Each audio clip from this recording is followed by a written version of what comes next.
Okay. Bismillah ar-Rahman ar-Rahim. Good morning, or afternoon, or evening, again, depending where you are. I am Muhammad Ghali, the Professor of Islam and Biomedical Ethics in the Research Center for Islamic Legislation and Ethics, CILE, and the Acting Director. It's my pleasure to initiate the second day of the CILE Summer School in collaboration with Leuven University and with the World Innovative Summit for Health. This is the second day. Our summer school is on sport ethics, and I continue taking over the role of Dr. Ray Jureidini, but we are very happy that he is back with us and that his health is getting better. So Alhamdulillah, he's with us today, but still his voice is not that strong. So you will hear him at the afternoon session and in the concluding session of this program today. Without further notice, as I told you, for the bios and the details of the speakers, you can consult the booklet, which includes the program and the bios of the speakers. Our speakers are quite active on internet, so you can find all the details on the web. So I will just briefly introduce the topics. For this morning session, we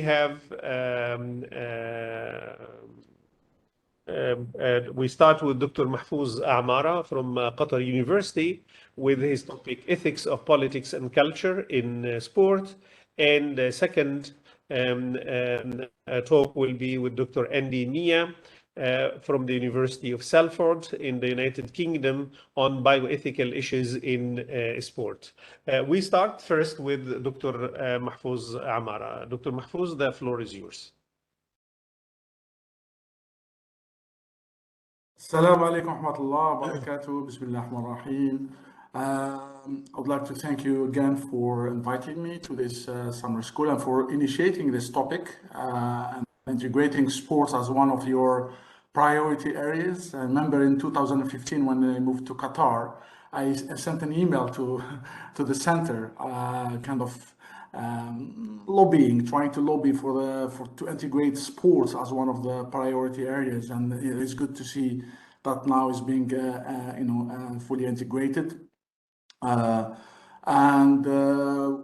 also the first day was very interesting, so we learned a lot from my colleagues who presented in the first day.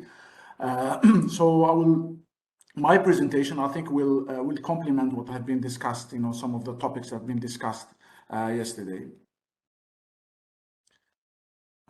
We go to the next slide. My presentations is taking kind of a constructivist approach to the discussion, to the debates on the ethics on politics and culture of sports. So I will talk a little bit briefly about the constructivist approach to sports studies. Then I will move to talk about the opportunity that globalization of sport is offering in terms of reflection about sports and bringing plurality and diversity with regards to sport and the nature of the states, different narratives and practices around sport development, ethnicity and diaspora, women's body in Arab and Muslim context. And then I will finish with the power of language and legitimacy. In a way, this structure, it summarized my journey, throughout my work on sports studies, particularly in the MENA region, Middle East and North Africa, but also when I was in the UK, I was working around the question of sport and minorities, and particularly Muslim minorities and Muslim communities in Europe and in the West. And I will finish with maybe giving my way how I'm positioning myself, in relation to those different topics and approaches.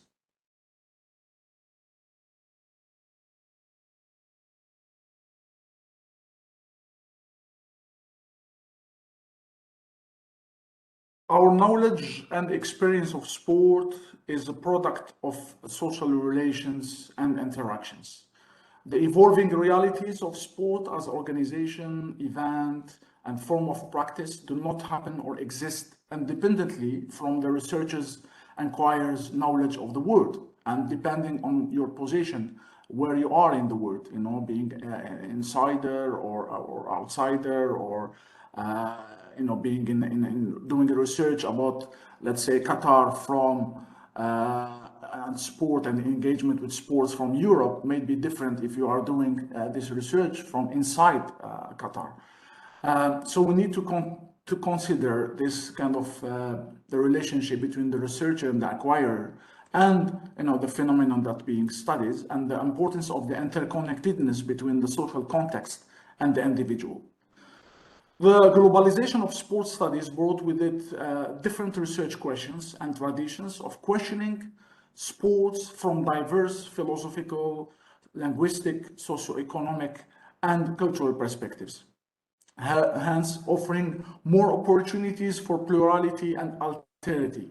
Alterity in the sense of what Habermas will define it as understanding the otherness of the other in seeking sameness and respecting diversity.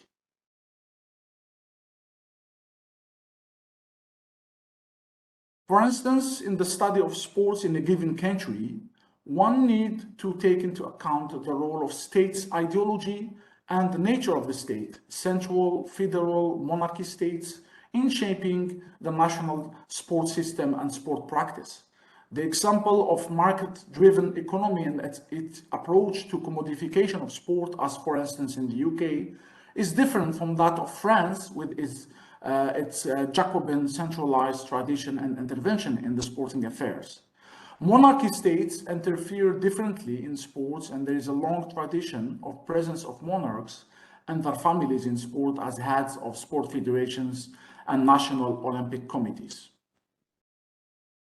So we need to consider those different experiences and narratives. So constructivist approaches, which does not claim to or pretend the generalization of research outcomes, can help in explaining plurality and offering a more in-depth insight into phenomenon being studied.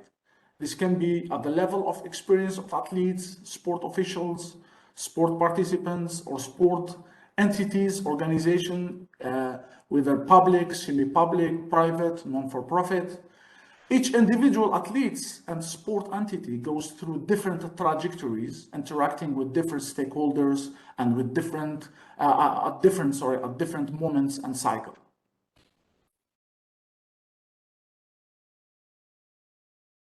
For example, if we were to study elite sports, so elite sport can be standardized when it comes to the rules of measurements of performance and science provision. However, the experience of each athlete, nationality, culture, and gender, for instance, can help in uncovering different and complex experiences of being an elite athlete. The foundation of pillars of elite sport system may be the same around the world. However, the implementation of the system may differ from one country to the other, depending on the political system, on the resources, on the geography, on the demography.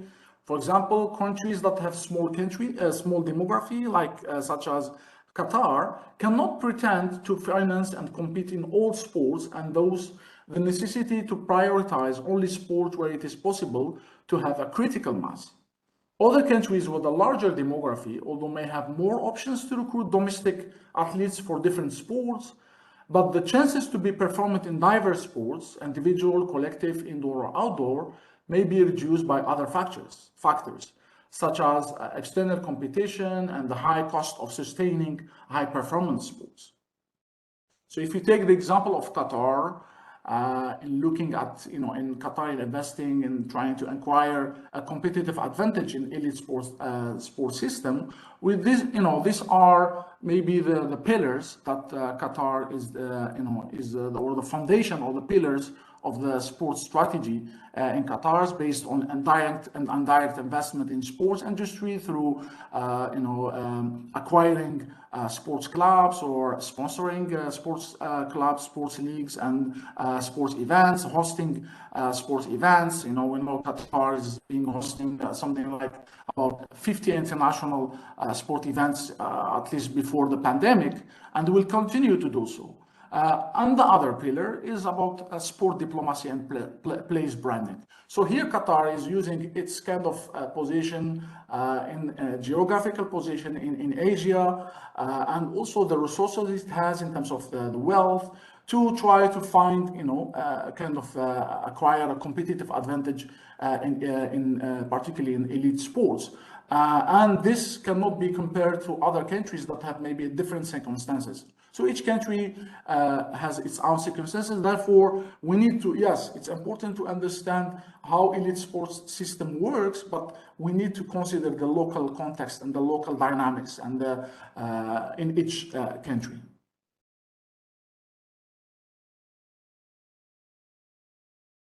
So constructivist approach can also, when it comes to the question of ethnic minority and diaspora, can offer a better angle to the study of ethnic minorities while avoiding pre-established accounts about cultural acceptance of these minorities in relation to their integration in society in or through sports. Not partaking in formal and institutionalized sports for some minorities is not always a sign of non-integration or a rejection of cultural norms of society, including the norms of sport practice. Some are less engaged with organized and formal sports and prefer to invest more in informal sports within their communities to avoid being exposed and stigmatized. The situation is neither accepting totally being fully part of minority culture and culture of origin, with all that what it entails, nor rejecting the culture of origin to claim a full belonging to citizenship of country of birth.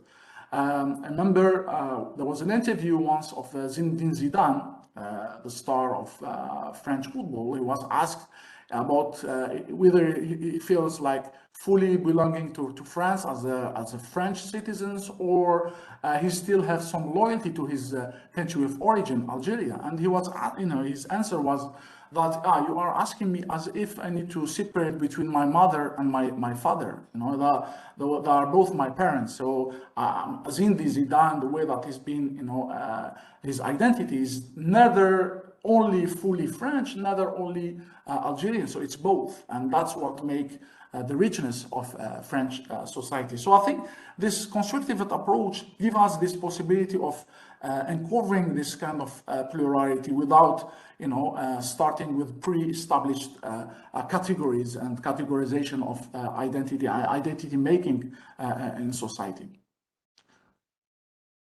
The same is true when it comes to the question of women's body. So the visibility, for instance, of Arab and Muslim women's body in sport competitions presented by secular movement as a sign of their progress and emancipation. To cover women's body in sports for conservative movement is a means of denouncing dominant Western culture in sport and resistance toward Westernization of society. For women themselves, for the veiled women athletes, if they are being asked, and sometimes they are not being asked, women athletes covering their body for them is an opportunity to reclaim their own body independently from feminist, secular, or male-dominated religious interpretation, but not in opposition necessarily to sport performance. So they want to, reconcile between their belief, their faith, and then covering their body, which is for them is even a sign of emancipation, with their kind of ambition of being an elite athlete and performing in sports. So these are the kind of ideal types that we can find when it comes to, and by the way, these are from my own studies, so I can share with you the references. So, those are kind of the different kind of ideal types, concepts that are emerging from the debates on gender and diaspora. when it comes to tradition, modernity, religion versus secular, integration, and loyalty to the country of birth or country of origin, the notion of hybridity that I explained in relation to the example of Zinedine Zidane. The other dimension, interesting dimension, is the notion of language. And here I'm quoting Derrida, who is Jewish Algerian. He said, "I only have one language, it is not mine. It will never be mine. This language, the only one. I'm those destined to speak as long as speech is possible for me in life and in death. You see, never this language be mine, and truth to tell, it never was." So here, Derrida is reflecting about his own identity as Jewish Algerian, who was giving, after French occupation of Algeria, was given citizenship, French citizenship. Maybe he didn't choose to be a French citizen, but then his citizenship was stripped from him during the Second World War, and when France was the government of Vichy, the Vichy governments in France, applied, was taking anti-Semitism as one of his ideology. He was stripped off from his citizenship, and now he's reflecting about his French, the French language that he's using. He said that it's my only language, but it's not mine. And I found this really interesting in my study I did when I asked intellectuals, political parties, academics about professional sports in Algeria, how they conceive professional sports. So I asked the secular, the nationalist, the Islamist, and so examining the term of and the process of professional sports in Algeria, it depends on whom you ask, whether the secular or the nationalist or the Islamist. The question of modernization of sports in Algeria, in managerial sense, need to be examined through the lenses of politics of language. Arabophone, Francophone, or even now with the rise of English in Algeria. In about a few months ago, the government, Algerian governments, imposed now English in the primary school.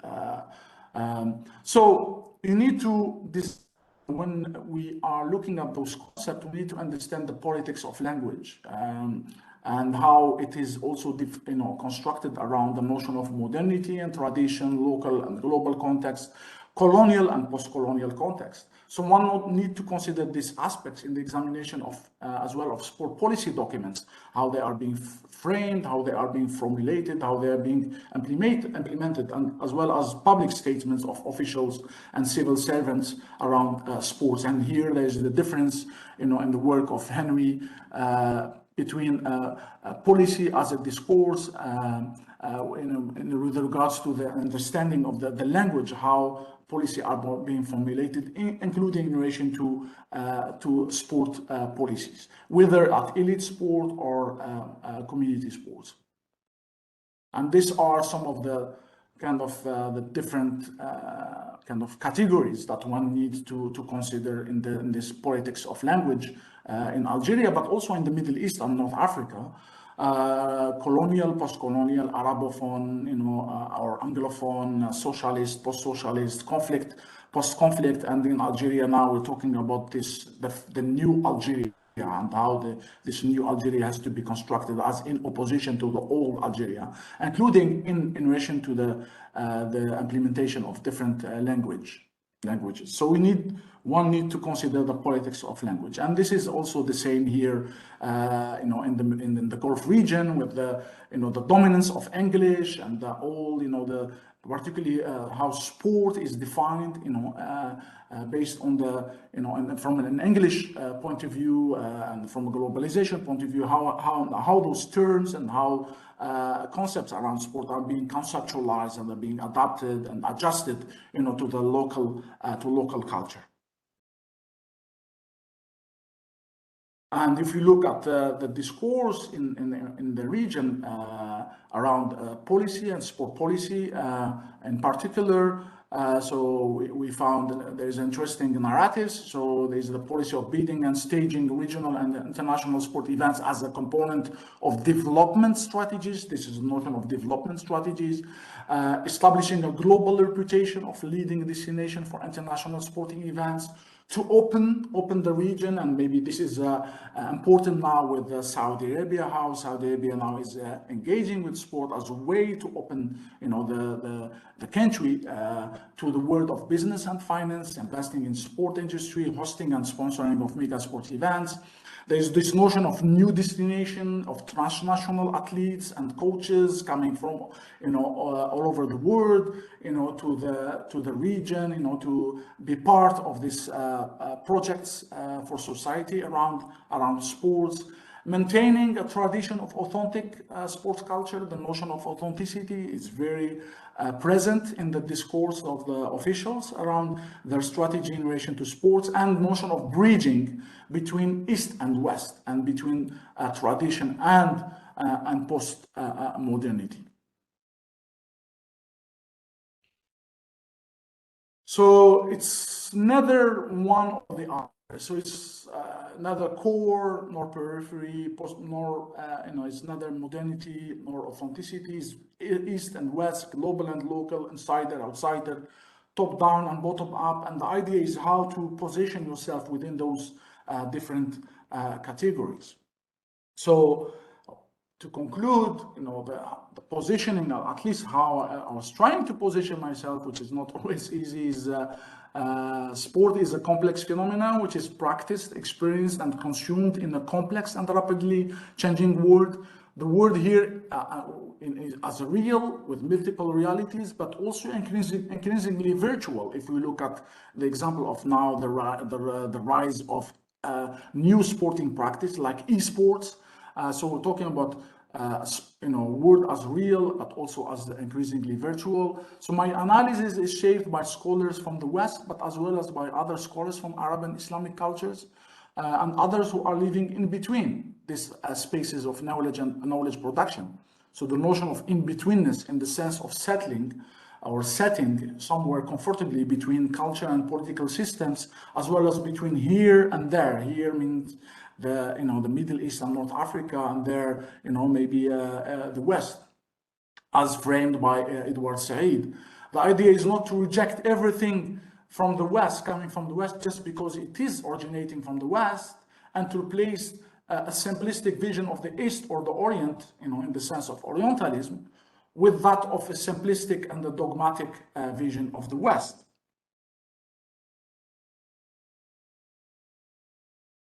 So the globalization of sport and its study from different cultural standpoints paved the way for constructivist approach and inquiry to be embraced as the way forward, to deconstruct dominant discourse about sport as the product of Western modernity, history, and civilization, to shed light on plural and diverse realities of sports and how its norms and values are defined and implemented in different cultures, considering aspects such as geopolitics, different political systems, ethnic makeup of society, internal power dynamics, etc.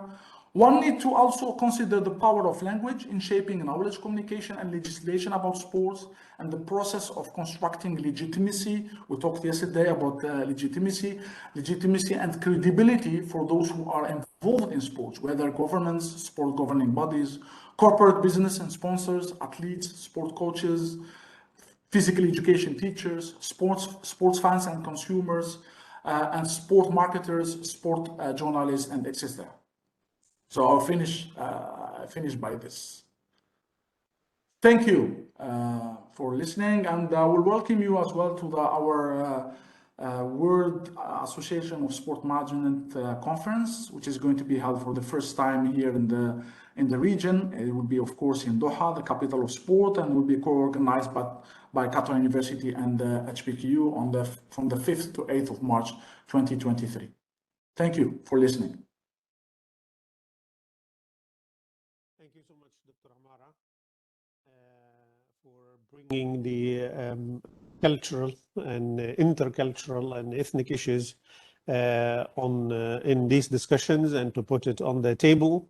As business as usual, I will give the floor first for our colleagues, speakers, participants, attendants, to raise their questions. As we did yesterday, you can just virtually raise your hand or unmute yourself and start speaking and asking the question, or you can send the question in the chat box.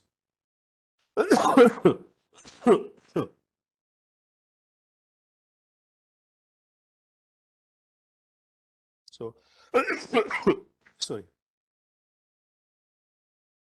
Dr. Ray, please.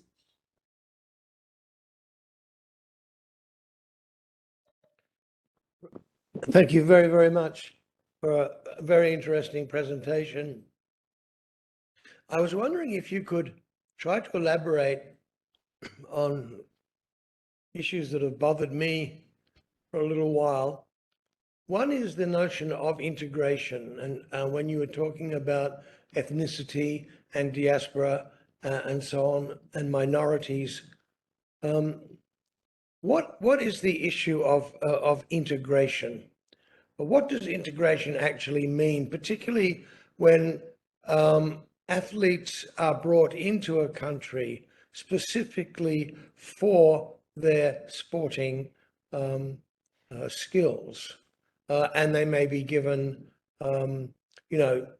education and so on as a part of their participation in the local sport. And in addition to that, that they are actually given citizenship while they are part of the teams of the country that they've gone to. So I wonder if you could elaborate on that, because once they leave the team, the passport is taken away, which is my understanding, so that this idea of a very temporary citizenship that is just functional to playing sport is a very interesting phenomenon, it seems to me. So what is actually integration? Is it just getting a passport or is it something more than that? Thank you for this interesting questions. I think maybe you are referring here to the naturalization of elite athletes, which is a global phenomenon. It's not only happening here in the GCC. I said maybe it's happening more here in GCC because of the context. We talked about, which I referred to, about demography. When you are a small state, in terms of small state, in terms of demography, in terms of population, you need to find ways how you can compete in some sports, which is, particularly in the Olympics, the highest level is very highly competitive. It's very expensive as well. So maybe then you don't have time to, you don't have the capacity in terms of population, but also you don't have a time maybe to, if you want to improve your ranking at the international in the Olympics, in terms of medals. One of the strategies that's been adopted is naturalization. You bring talented athletes who are ready to compete. Maybe they are not able to integrate their own national team in their own country of origin because it's very competitive.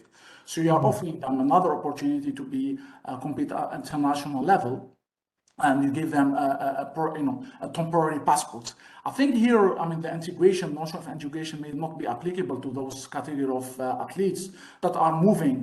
They are kind of moving from one country to the other, from one, maybe sometimes even from one sports discipline to the other. In some sports, you retire very young.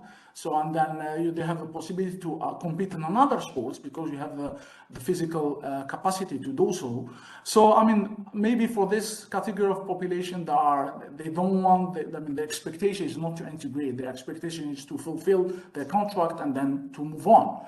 Here I'm talking about integration, the notion of integration to those who are born in the country and they are living in the country, raised in the country, and for them maybe even the whole notion of integration doesn't resonate because they are citizen of the country and they feel fully integrated, and therefore they even sometimes been surprised to be asked if they are integrated or not, particularly for those third and fourth, maybe fifth generation of migrants' descent.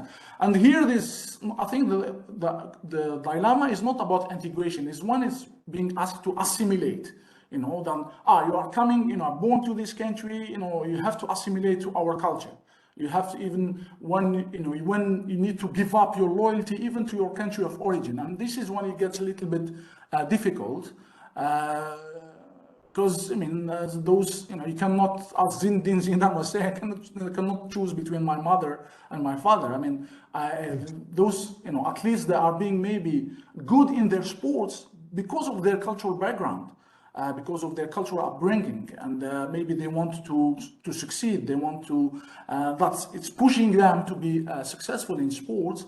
And so when they are doing very well, they are being celebrated, and maybe their diversity is being celebrated. But maybe when they are not doing very well, then we start looking at what are the reasons, and maybe we looked at maybe then the media, or then they start saying looking at the cultural background, the cultural origin as a reason for not being successful. And by the way, this is not only applicable to, let's say, athletes who are Europeans of different origin, whether from Middle East or from Africa, but even in their country of origin, sometimes they have the same sense of rejection. If they choose to play for the national team of their country of citizenship, they are also being rejected. So that's why I'm talking about this notion of in-betweenness. Those athletes, they feel maybe more comfortable, neither of being fully, let's say, integrated or fully assimilated, to their country of birth, neither to their, country of origin. They feel more comfortable of being both. And I think this notion of constructivism maybe help us to bring this plurality a little bit more, rather than having a certain set of categories that you are, you have to be loyal to one country only. Thank you very much. Thank you. I also have a question, Dr. Mahfouz. There is a case in the Netherlands. Some of the Dutch athletes raised questions about the cost-benefit assessment of spending money on Dutch athletes from another origin, from Moroccan or Turkish or Surinamese origin. They said that they have two passports. We spend money on them while they are still young, and this is quite expensive. And by the end, when they are good football players, for instance, or tennis players, they can join their country of origin. So actually, this will be wasting resources for the country. Of course, this raised heated debates. That this will be kind of racial discrimination against these groups, etc. Others will say, but this is about being economic with the resources that we have, unless these people sign a kind of paper or something that they will not go to their country of origin. Others replied by saying, okay, you also sign a paper that they will be taken in the national teams and they will not end up not playing anywhere else. What do you think about this issue? Or such issues? I'm sure in other countries. Same debate was raised in France as well with regards to the French athletes particularly of North African origin, and in football, in particular, soccer in particular. If you look at the Algerian team, for example, most of the players they have dual citizenship, French Algerian.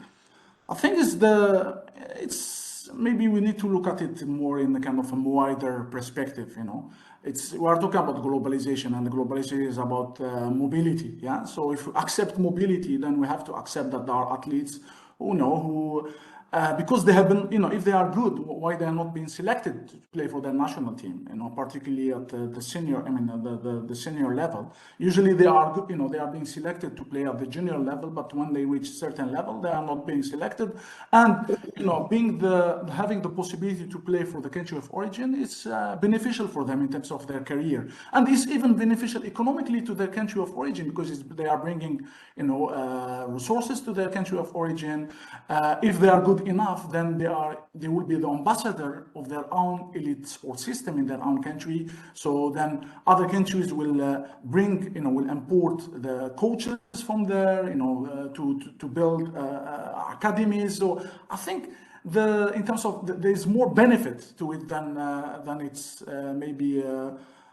We shouldn't be too restrictive in looking at this only from a micro point of view, but we need to look at it from a macro point of view. And it's a win-win. It's a win-win for everybody.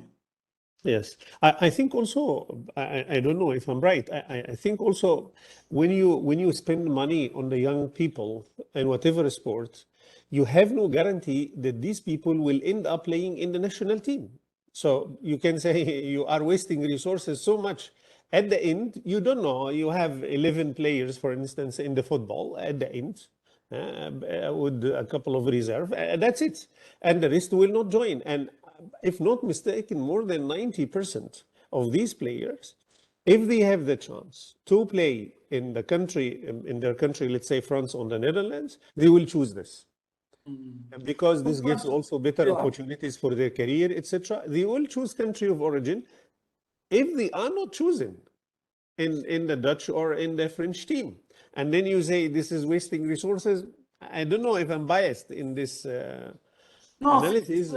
Their success anyway, their success either in their country of birth and citizenship or their country of origin or any other country, third, it's a success of the country, their country. They are being successful because they have been, they were able to, to build a capacity to make them successful internationally. And I think we should celebrate their success and be more smart on it, rather than criticizing them. Sometimes they're under pressure by their family, their family that ask them, their parents, for emotional reasons, because maybe their parents, they're not able to come back to the country for any reason. So they ask them to choose the country of heart, being what is the country of heart. But I think for me, we need to look at their success, and emancipation is the success of their country of citizenship as well. Yeah, thank you. Dr. Andy Mia has a question. Thank you very much. It's a pleasure to be here, especially to hear from Dr. Amara, who he and I go way back over 20 years now, Mahfoud, which is extraordinary. And we met during a session at the International Olympic Academy. And I want to ask a question that takes us back to that origin, Dr. Amara. And I've got lots of notes, and I'm trying to find the best question to ask you, the kind of question that will provoke you in the way that I often do.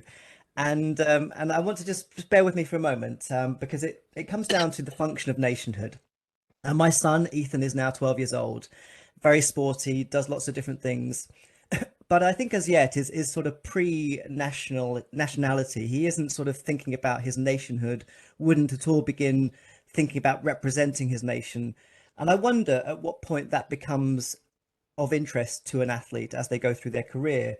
But also then what is the function of nationhood within sport? So the first sort of part of the question is, from where does the desire for nationhood in sport arise? And it gets back to the origins of that political system, really. And so then the more provocative question, which I would love to hear your answer to, is would nationhood be better absent from sport? And just as one sort of simple example around that, the Youth Olympic Games, you will know, has in recent years, actually since its inception, began experimenting with mixed NOC events. So you have an event with athletes from 6 different nations. And I think this is an interesting example, because even if we talk about the potential benefits of representing your nation, etc., that exists within a particular political economic system. And I just wonder, unfair as it is, whether you think your research tells you that on balance, nationhood would be better absent from sport, or whether it's constructive. Thank you, Dr. Shall I say, Professor Maya. I mean, I always admire, how you become as a really successful scorer, and I'm happy to be with you in the same panel, and I hope that we'll have you more, and I'll try to get you here more here in Qatar, and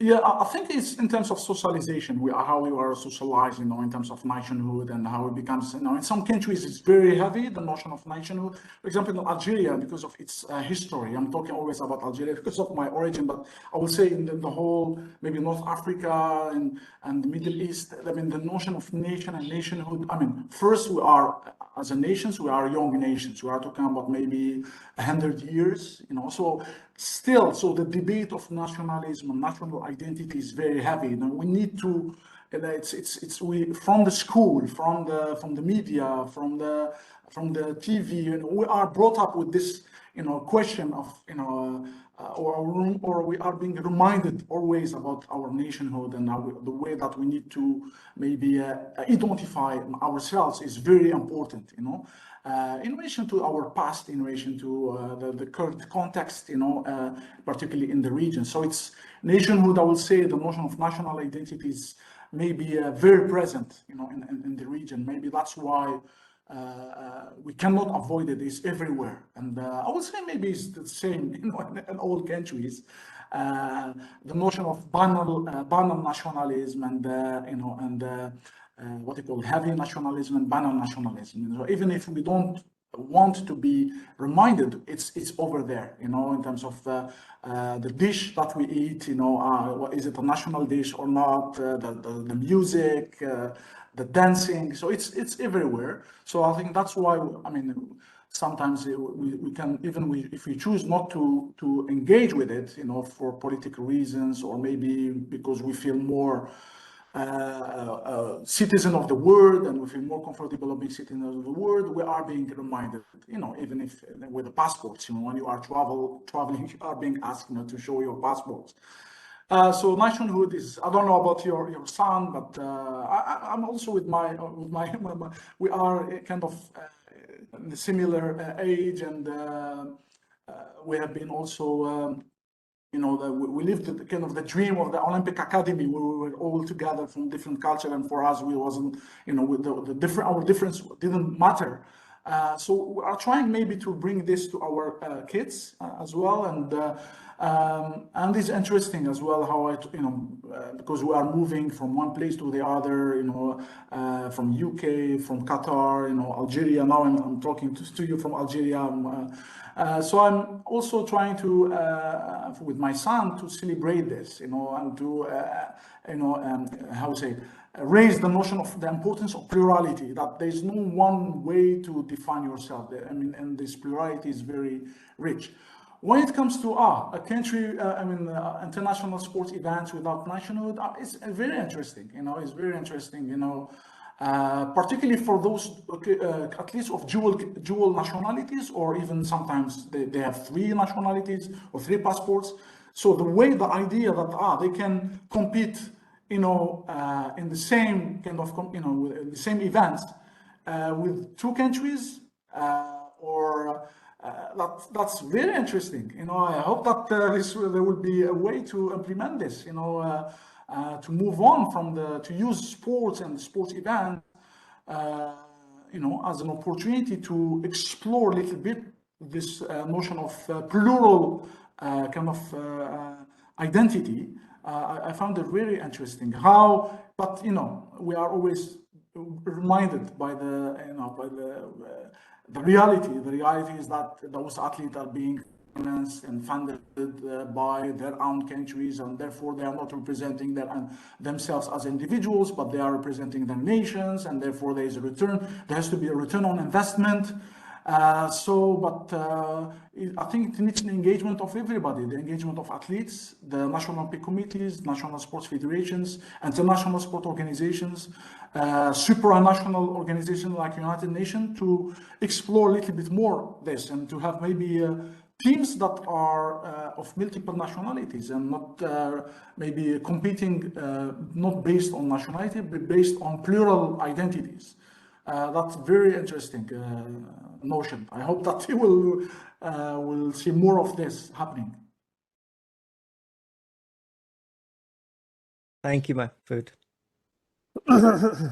Thank you so much. I have here more or less like a comment from Rihanna saying, in addition to this discussion, I feel that in the Netherlands, it seems this is about the question about the Dutch athletes. I feel that in the Netherlands, most players want to play for the national teams. But when they are not selected, they try to join the teams of ethnic origin or second nationality. Sportsmen and women just want to perform and play their best. This was the more or less the comment. I think it goes in line with what you mentioned, Yeah. Dr. Amar. I think it's the same even outside sports. I mean, it's about career. You know, everyone has an ambition and they want to succeed. You know, if they cannot do it in their own country, or they have to find other alternatives, other possibilities and opportunities, and we shouldn't be, you know, they shouldn't be blamed for that. Yeah. Okay, Dr. Camilla has a question. Please go ahead. Yes, thank you. Thank you, Mahfoud, for also giving us a plug for WASM. And yeah, I'd like to invite all our colleagues that are with us today to also, there's a call that he has opened again for WASM. So please do put your submissions through. We'd welcome you at our conference as well. So just a couple of points, Mahfoud, and in based on the discussion in terms of these the athletes who migrate and look to play for other teams. I think one of the, you know, I think it's supporting some of what you said was in a South African context, that also what was, what came to the fore was that also once these players leave and they come back, it's also about strengthening the national team. So, you know, in terms of those opportunities that they do get overseas and coming back, it actually strengthens the leagues and also filters down in terms of development pathways, more access for players because of the networks that are built. But I wanted to come back to this, you know, and to pick up on some of the discussions of yesterday in terms of, you know, how do we move from that dominant narrative, particularly in terms of that Western view of sport, to come to a place of where there's more acceptance of this in-betweenness? I think those forums that we have, you know, the debates that we have and the diversity that is bringing, I think are one of the, you know, important, you know, kind of strategies or tools, you know, to, you know, help in kind of bringing this diversity in the reflection and the questioning about sports. The idea of accepting that there is plural, there are different kind of narratives, you know, and not only one way or one view about sport and the history of sports. And I think this is already happening, you know, with the globalization, with the transnationalism, you know, scholars and academics moving between countries, but also between different knowledge spaces. And I think through publications as well, in conferences, in forums, and I think what the pandemic as well, it was an opportunity to have this all webinars and the online, which facilitate, you know, interaction with of academics and scholars and practitioners from around the world. I think that, yeah, it's already happening that now we see, you know, even before maybe publications, you know, around sports studies, it was dominated by quantitative research, and we're seeing more qualitative research now being accepted, and research kind of approaches such as constructivism being also accepted. That brings a different kind of reflection about sport from different cultural context. Qatar, for example, Qatar, this is really interesting moments because Qatar being the first Arab and Muslim country hosting mega sports events, this is very important moments, and that's why this summer school is very timely to bring those notions into debate without being not in the without antagonism. The idea is how to celebrate kind of those diverse and plural way of reflecting about sport and sport practice and sport system, and how different countries and different political systems are engaging in sports, and while respecting, I like the Habermas kind of notion. I don't know if I can go back to it. Sorry, lost. Yeah, I don't know. But this notion of always exploring sameness, but then investigating or examining all differences. I think we need to accept that there is some kind of general categories about how to understand the international sports system, the way it works. But then there are differences, in countries, in individuals, that we need also to bring into in the debate. Thank you so much, Dr. Amara, and thanks for giving this ample opportunity for exchanging thoughts with the audience and giving opportunity for questions and remarks. I thank you very much again, and hopefully we will be in touch in close collaboration, inshallah, in the future. Now we move to the next lecture in our program, Bioethical Issues in Sport with Dr. Andy Mia from the University of Salem. Absolute pleasure and honor to be following Mahfoud, and it's wonderful to be here and have the chance to reflect on some work that really describes a lot of my origin in research, and I might just give a little bit of a background to that, because I think it's as a good sociologist sort of talk about their backgrounds and reveal how those experiences and journeys have influenced their thinking, which was wonderful to hear Dr. Mahfoud talk about in his presentation. And I think these are often things we try to distance ourselves from when sort of speaking analytically within philosophy, which is my origin. We sort of rely on making good arguments, trying to find ideas that are beyond the individual. And I think a lot of the sort of critiques of post-structuralists, people that would argue that in fact we need to locate our ethics, our morality very much within those social configurations that then determine how we think, but also what range of ideas are available to us. And I think that's a really big part of being a good philosopher is to try to appreciate what ideas may be absent from our way of thinking. So when I studied for my PhD in bioethics and sport, it was at a time when two major revolutions were taking place. The first was the digital revolution, and the second was the genetic revolution. This was really at the turn of the millennium, so around 1998, 99, and when lots of people were starting to be, I think, both optimistic about technology, with, of course, major projects like the Human Genome Project beginning to reach completion, arguably one of the biggest scientific global collaborations in history to map the first human genome. And yet also anxieties about technological futures with things like Y2K, the turn of the millennium. And I don't know the ages of the people on the call, but for those that may be significantly that younger than myself, you may not remember that at the turn of the millennium, when we were reaching year 2000, there were significant anxieties about the possible kind of collapse of the world at the turn of the millennium.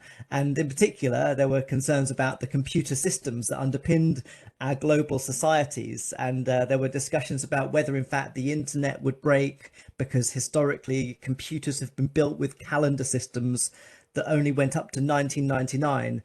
And so the anxiety was that if the clock turns to 2000, then aeroplanes would fall out of the sky, and these sorts of things would be the sort of end of civilization as we knew it. So I think a very big part of my formation at that time was to engage with these sorts of anxieties about technology, which I think working within a sports science school, which of course historically and still a lot of those types of schools, which by the way I think a number of them have imagined their purpose in terms of health science. It's really interesting if you look at the history of sports science and its development from the 1970s. I think in the last sort of 15 or so years, we've seen a lot of that work reposition itself as health science rather than sports science, which may reflect a kind of anxiety about the kind of performance culture that exists around elite sport, the prioritization of competition as a basis, as a foundation for health. And in fact, over the years, I've worked with many scientists who would talk about elite sports practice as being an unhealthy way of living. And so I think that's interesting because it sort of then allows us to reflect on where we are when thinking about the ethics of sports, because it is, I think, very much still dynamic. We have a particular historical attachment to theories, to ideas, to the practice of sports as well.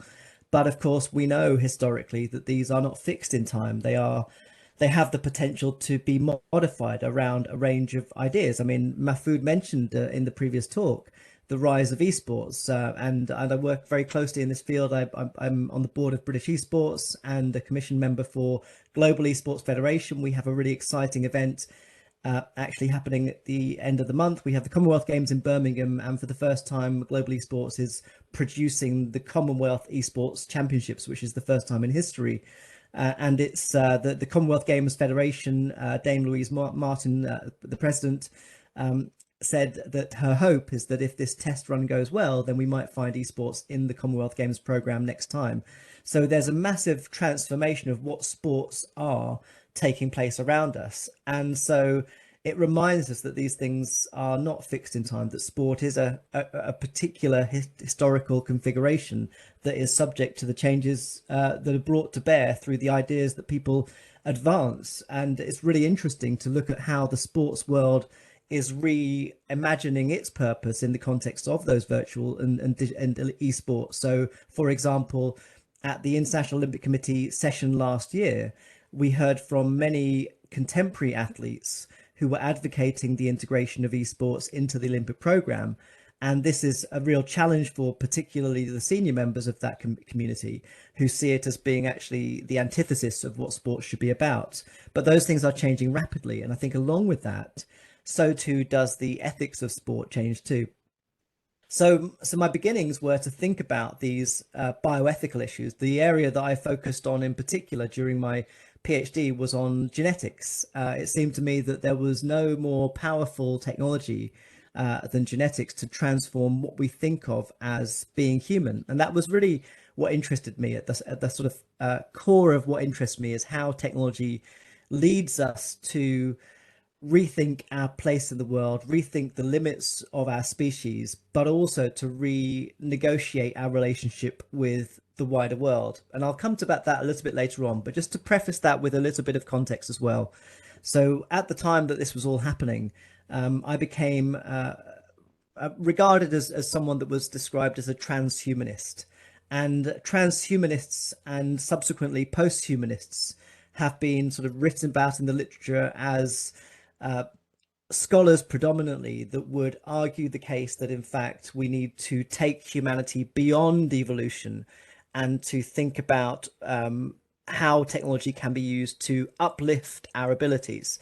Now, that particular interpretation isn't one that I share. It's something that I think is important to mention because it's part of the discourse around this subject, which at its heart is a sort of question about whether in fact humanity and life more generally should be left to its own devices and allowed to evolve or develop or just continue to progress through life, whatever terminology you use. It's a tension between letting life be and allow it to just continue over time, or whether we utilize technology to integrate a range of other experiences that make it possible to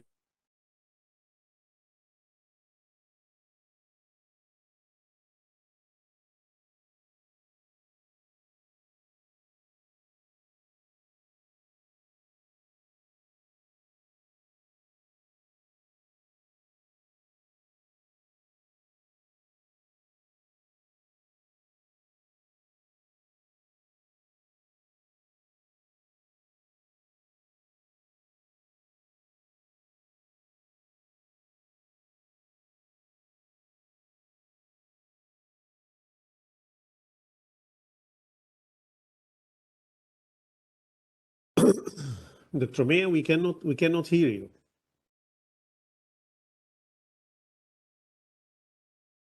Hello? Cannot hear you, cannot see you.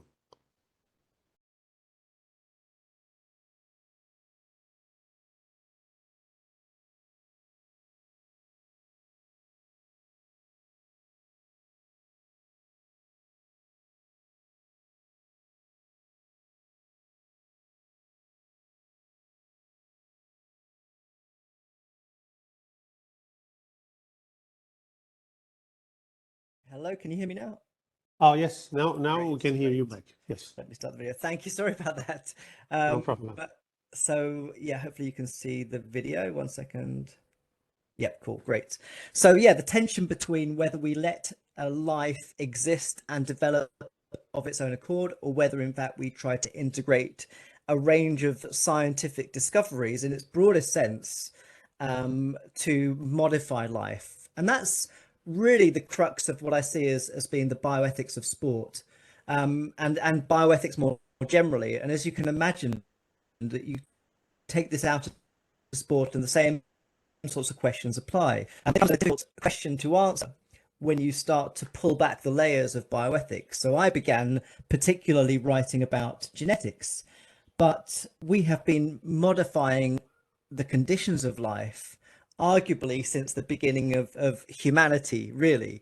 And so you can look at a whole, and I certainly integrate these sorts of perspectives into my thinking, that that we have, ever since we have started to modify the land, modify species, domesticate animals, build structures that house us, all of these things are changing the conditions of our life and indeed the trajectory of our species. So all life on Earth is affected by these technological decisions.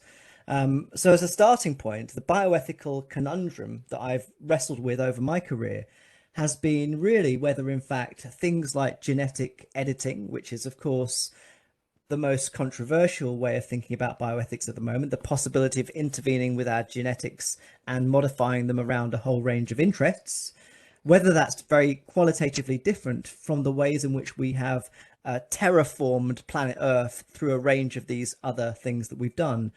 So it's important that we see a connection between those two, particularly because when we get to determining whether in fact we should continue down the path of gene editing or other forms of biotechnological transformation, we have to then subject that perspective to the historical context of things that we've done in the past.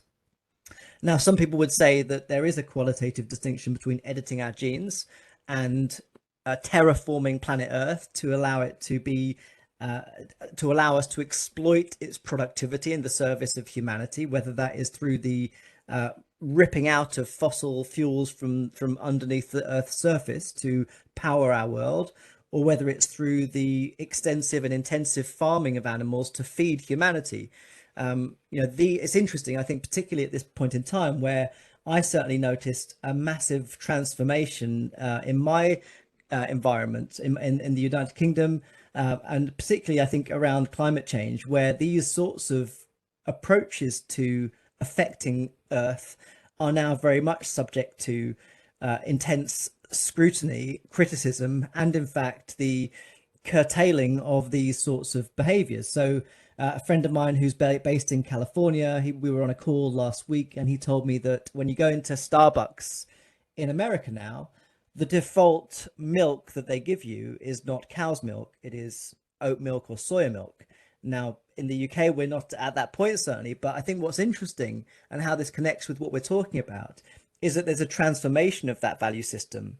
So in the context where we are anxious about intensive farming, about the agriculture, about all the things that we now reflect upon and think may have been to the detriment of life on Earth, are now being changed around the value system that we see.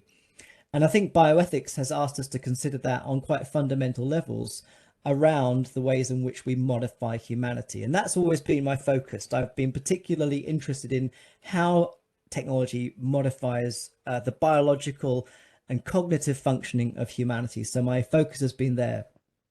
But I think it's important also to remember that, in fact, when we look at the history of the ethics of sport, some of those issues have been approached already since really the 1980s, before we really had any significant bioethical research. In fact, it's interesting that sports science and bioethics as disciplines or as areas of research developed really along the same timeline, but they had very little to do with each other. As far as I'm aware, the first connection between those two worlds took place in the 1980s at a place called the Hastings Center in New York, where a young professor of philosophy called Thomas Murray, who was subsequently the Hastings Center president and also part of the World Anti-Doping Agency Ethical Issues Review Panel, worked also with the United States Olympic Committee, advanced a project that was looking at the ethics of human enhancement. And that's, I think, another that's the only point in which they could find, I think, common ground. But at the time, the only connection was around drugs in sport. So the immediate sort of ethical foundation to these discussions has been the doping issue, which has been around, of course, for many, many years, arguably since the beginning of modern sport, which of course coincides with the beginnings of modern medicine and the development of things like pharmaceutical products. But it has been still, I think, relatively unconnected. Bioethics as a discipline really became very focused on those emerging technologies, which have been my interest over my career. So how do these new technologies create new challenges for us as athletes, as people working in sport, but also humanity more generally? So one of the first presentations I gave on this subject was at the first international conference on human rights in sport. And that itself was a really historic event where lots of people working in human rights law were very sort of anxious about the well-being of young people in sports, making sure that they were protected. In fact, we in the United Kingdom still see huge atrocities committed towards young people through the lack of oversight and safeguarding in youth sport. And so at the time, this is year 2000 really, and it was still very early on to think about these things. My presentation was to think about the rights of the genetically modified athlete. Now at the time, this was not something that many people were thinking about. In fact, I remember the first meeting I had with the sports industry was with the IOC's, what was then the medical director, a man called Dr. Patrick Shamash. And I met him in the year 2000 to talk about genetics in sports. And subsequently, they set up an ethical issues gene therapy working group to look at the potential uses of genetics in sport as a way of enhancing performance. So the anxiety in the sports world over that first sort of decade of this debate was the potential that, in fact, gene doping could become far worse than the situation that they've already experienced with doping technologies, and make it almost impossible to apply and adhere to any kind of anti-doping policy, because essentially they wouldn't be able to detect gene doping. But that for me wasn't the most interesting issue. Yes, it's incredibly complex to think about the ethics of gene doping. There are similarities to how we think about doping generally. But the interesting thing, and I think the question that should focus our minds more importantly, and this presentation was about, was the rights of the offspring of genetically modified people. So the easy problem, I think, is what to do with an athlete today who genetically modifies themselves for performance. We can relatively easily apply similar principles, ethical principles, to determine whether in fact we accept that or not. And we can debate whether we do or not, but that's far easier than knowing what to do about the offspring of people that have been genetically modified. And that for me is the really big bioethical issue that we face as a species. It's not just what we do today, It's about the things that we do today that affect future generations. And that's really, I think, at the core of bioethics. It's and what distinguishes it from other areas of inquiry in ethics is that anxiety and attention to the need to think about these quite often quite speculative subjects. So I want to show a few slides whilst I talk through this, and hopefully you can see this if I hit present. Is that sharing yet? No, here we go. Okay, so hopefully you can see this. Is that coming up, Mahfood? No, let's give it another go. There we go. So, so the sort of area of interest that really interested me was the speculative side of it, and I think that we didn't really sort of think about these things until bioethics and sport ethics come together around genetic technology, and so it was really the beginning of bioethical issues in sport being a discussion, and now we see many scholars around the world sort of thinking about these possibilities, and we call that sort of bioethics and sport at this point in time. A lot of it is very much focused also on the future of sport. And as a philosopher, it's a challenge to focus too much or too far into the future, because, of course, there are so many contemporary present day issues that we're trying to figure out. But I think what's also happened over this last 15 or 20 years of bioethics is a growing recognition that speculative inquiry is a crucial response to rapid technological change. And that's been a big shift. We have, and I think some people still would say that, in fact, our focus should be not on things that are far in the future, but things that are happening right now. The problem with that, of course, is that with biotechnology, things that are happening tomorrow happen very quickly. And in fact, one of the challenges we have is then being able to develop sufficient time to work through these ethical problems to then determine what we should do about them. And I think one of the difficulties we have historically is that we have some degree of belief that, in fact, it's not possible to put the brakes on technology. And if you look back on the sort of history of technology, you can see how that perspective holds true. It's very hard to sort of imagine many technological discoveries or even sort of products that have then been able to be restricted. I remember one from 10 years ago, which was a digital product called Google Glass. This was a wearable technology that allowed you to sort of take photographs and record. And this was perhaps one of the few cases where the prototype that was released to the market didn't then continue. But it wasn't really because society decided it wasn't acceptable. In fact, what's peculiar about what's happened since is that the anxieties about Google Glass, the anxiety that we would always be photographed and videoed and we have no privacy. In fact, the position we're in already now, certainly in many countries, is where that privacy is eroded and there isn't any privacy, whether or not we have this technology. So these sorts of things are very difficult to put the brakes on once discovery takes place, which does raise the question over whether all forms of discovery are ethically justifiable. Which we might come back to, I think, a little bit later. And because it does sort of raise a question about whether, in fact, as a species or as a society, perhaps more appropriately, we are of the view that, in fact, science, technology, intellectual endeavor should have no limits, or whether, in fact, we should allow us to pursue whatever it is that seems interesting and worthwhile. But what's happened over this period is that there's a growing amount of bioethics that focuses on these speculative concerns, the prospects of the genetically modified athlete, not who's modifying today, but is the offspring of people that have been genetically modified. And that becomes a much harder question to resolve, because whilst you can perhaps detect gene doping in an athlete today, which is still debatable, it's much harder to think about the meaning of that if it is the offspring of a child that is whose parents have been genetically modified. In that case, we could reasonably argue that that child has done nothing illegal, nothing unethical, but they are, of course, benefiting from the decisions of their parents to modify themselves.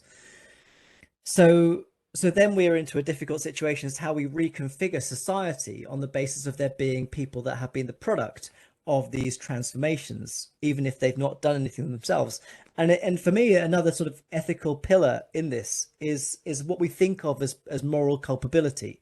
what is it we are responsible for? And I think that ethics historically also sort of compels us to think about that question, because we often try to attribute blame and associate wrongdoing with individual morality.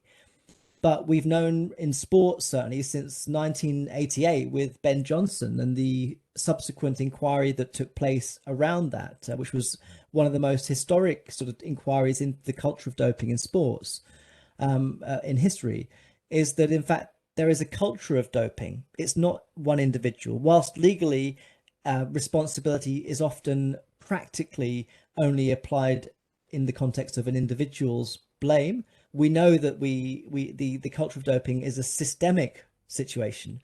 It comes down to a whole range of people, actors, and trajectories that lead to a culture of doping. So when we think about it in that context, we know that in fact that the system of justice that we seek to apply, the ethical principles we seek to uphold, can't simply be about targeting the individuals.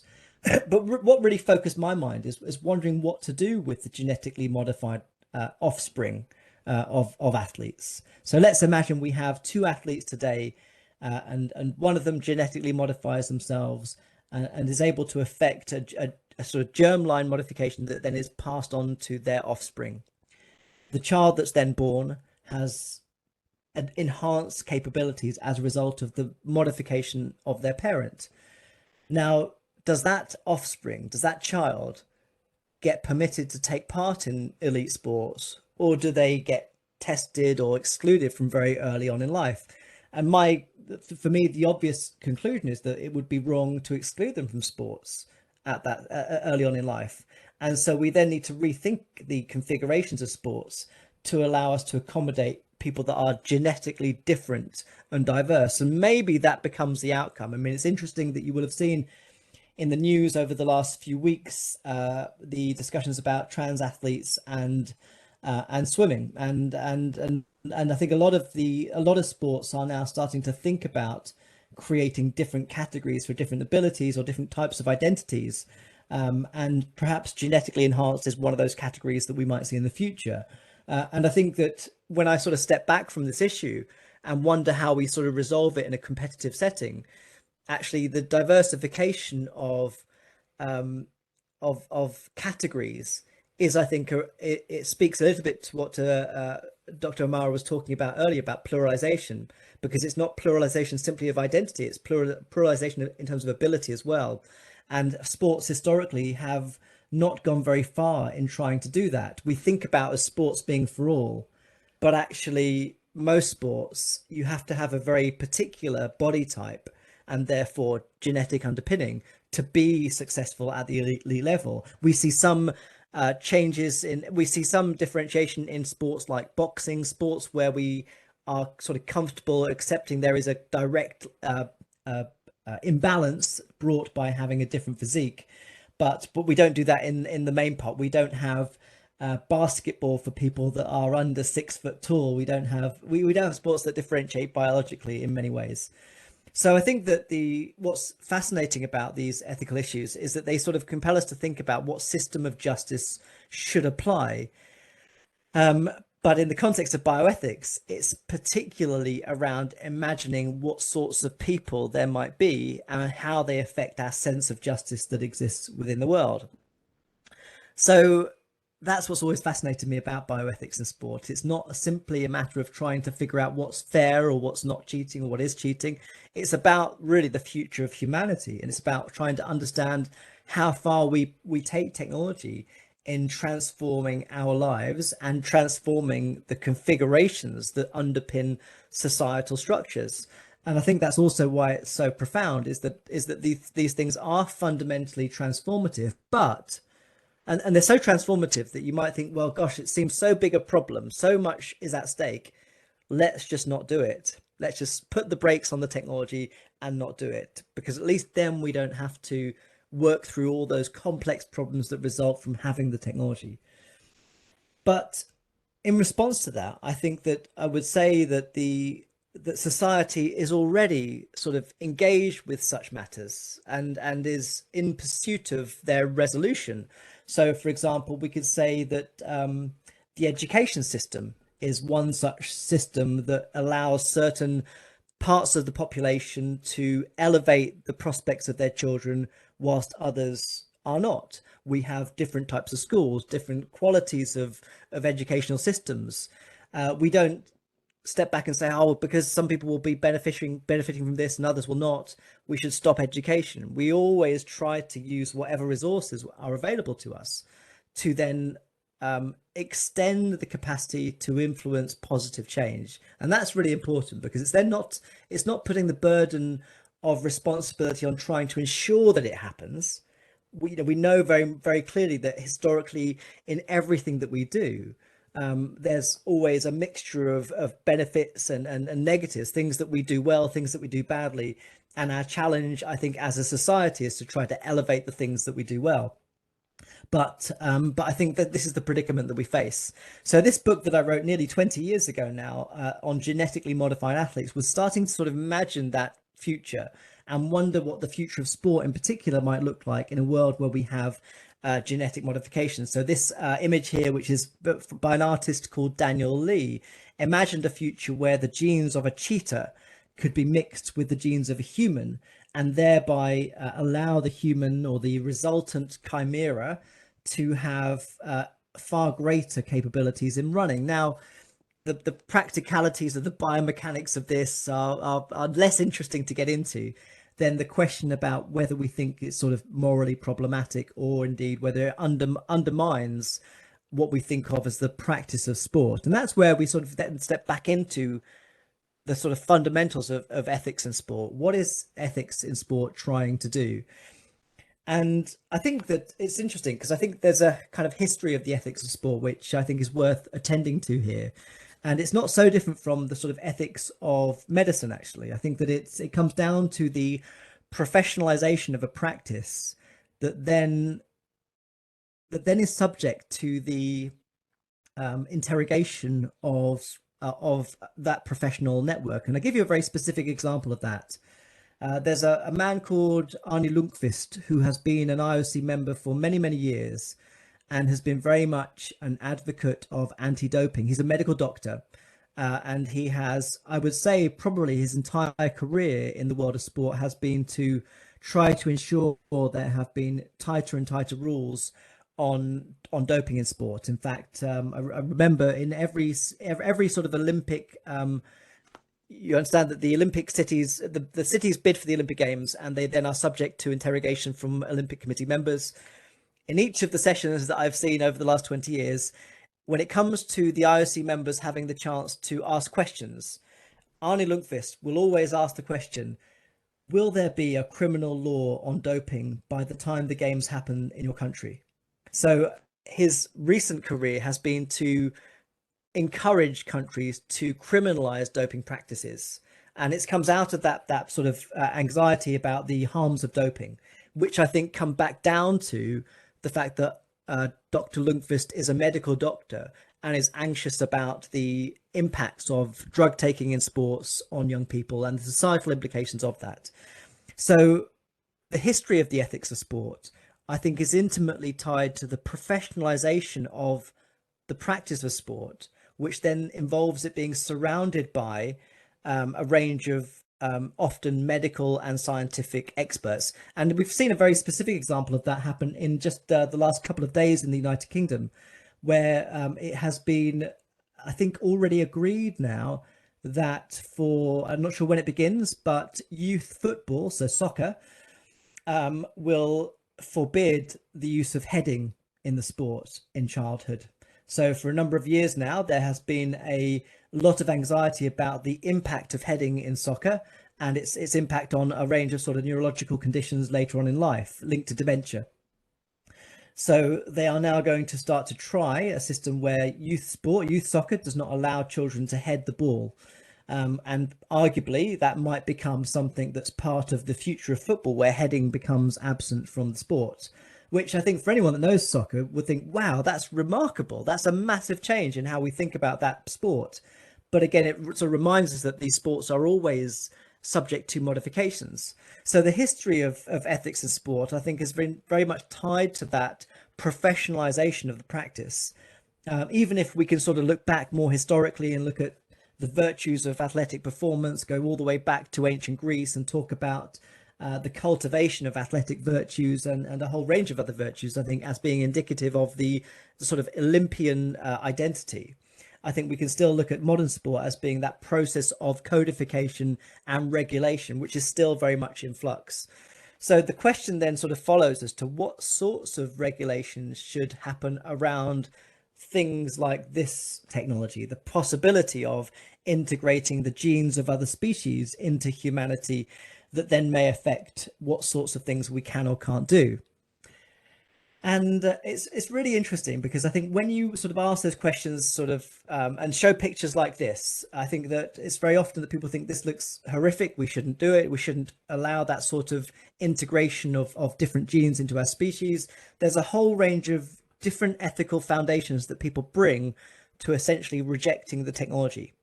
And I think that's an important thing to mention, because often we sort of focus on what is the ethical foundation that leads you to hold a particular view.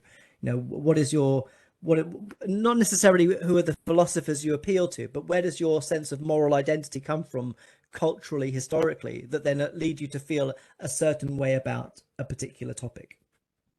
And I think that this image, and the reason why I sought to use this image, is that I think it unifies people in that anxiety, that this in fact is the future of our species. And yet I put it there also to point out that the way in which we develop science and the way in which science has already occurred is in fact to embrace some of these principles. So, for example, in any scientific or medical research, the use of transgenic species is very much commonplace now. So in order to make science more effective, transgenic species are used in testing in order to do that. So we already, at least in some parts of the world, accept the transgenic species as a function for providing sort of therapeutic technologies, things that will perhaps repair people or relieve them of biological suffering. So even though this image suggests that in fact we wouldn't want to do something, it looks like it transforms humanity in a way that seems abhorrent, we already are embarking into that process. We've already done things that lead us down that particular road. And so bioethics is, I think, a negotiation of those different imaginations around what that future should be like. And that is underpinned by how we see ourselves and how we see ourselves in the context of these technological changes. So, and what I've noticed over the time that I've been researching this area is a real shift in how we think about these questions, a growing sort of recognition that in fact, as we move into a period in human history where we rely much more on technology to ensure that life is viable on planet Earth, we need to think very seriously about how we ensure we have those technologies that make it possible. And you can see sort of examples coming out of the pandemic where vaccinations have been a way of surviving. And I think draw a parallel between that and these sort of advanced genetics. I would say also, in addition to that, that the history of Western medicine leads us inevitably to the pursuit of immortality and these sorts of enhancements that are depicted within that image. In the practical world of sport, these are very difficult questions to wrestle with and haven't been really the focus of the debates that have taken place.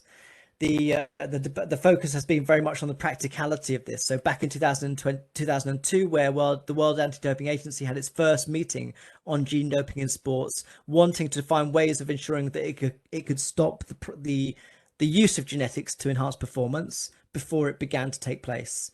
And that predicament is still largely unresolved, largely because it's very hard to detect a genetic modification. But it's also in the context of a world which became increasingly anxious about the integration of GM foods within our ecosystem as well. Now, again, I would say that taking the pragmatic view on this, I think that we need to really consider how genetics may allow us to feed the world, in fact. So the modification of crops to allow them to withstand a range of climatic conditions may be the only way in which you can actually feed a nation. If you don't modify the crop genetically, the crop will fail and nobody gets fed. And this is the reality of a lot of our sort of transformations of our climate that we're seeing. And that really sort of focuses the mind, because whilst intuitively you might think, well, genetically modified foods, I don't like the idea of it. In comparison to no food at all, it seems like a better way to go. And I think what's happened over the last few years is a growing degree of trust about GM foods that I think certainly is apparent in some parts of the world. So over this period as well, legal commissions have become much more involved with trying to figure out how to deal with this emerging genetic revolution. This is one really interesting case from 2003, which I think is a great example of how. And let me see if I can show you this slide. Actually, one second. Yeah, so this is a brochure from a company in 2004 based in Australia that was advocating getting your children tested genetically to see what kinds of sport they would be good at. Now, this test was sort of roundly criticized by the sports industries and by the genetic scientists, really, as having no foundation and no meaning whatsoever, because in fact, the range of genes that affect athletic performance are so varied, and their prevalence in elite athletes is so different that in fact to isolate and test for one particular gene wouldn't actually tell you very much. So for example, you think about your capacity to be an endurance athlete and whether you would want to try to select for that in a child or be able to test for it in a child that already exists. Well, there's over 120 polymorphisms that affect the capacity to be an endurance athlete. Elite athletes tend to have 12 or 13 of these, but the point is that you can't test one gene, identify it or not identify it and say this is what you're going to be. But this was the reality of the world that we saw back in 2004, where companies were starting to do this. So you can see why the more interesting part of the present day problem is around the regulation of these technologies, rather than whether or not we should do the science at all. And I think that's where the focus has been for the world of sports, certainly. So rather than simply accept the sort of what's often been called snake oil in the anti-doping world to describe these sorts of things, we've sought to sort of think about the regulation of them, and in particular the communication around how people make sense of genetics. Because of course we also know that the genes that we have don't determine our future, or they don't determine the lived reality that we have. The genes are always working in synchronization with the environment. So that understanding has also been a big part of the work we've done as well. But it was around 2006 that we saw the beginnings of this, an anxiety that gene doping products would come out onto the market and will be used by a range of athletes, which is where the anti-doping agency focused their attention. How do we work through these issues? And I'll just give you a couple minutes before I finish up.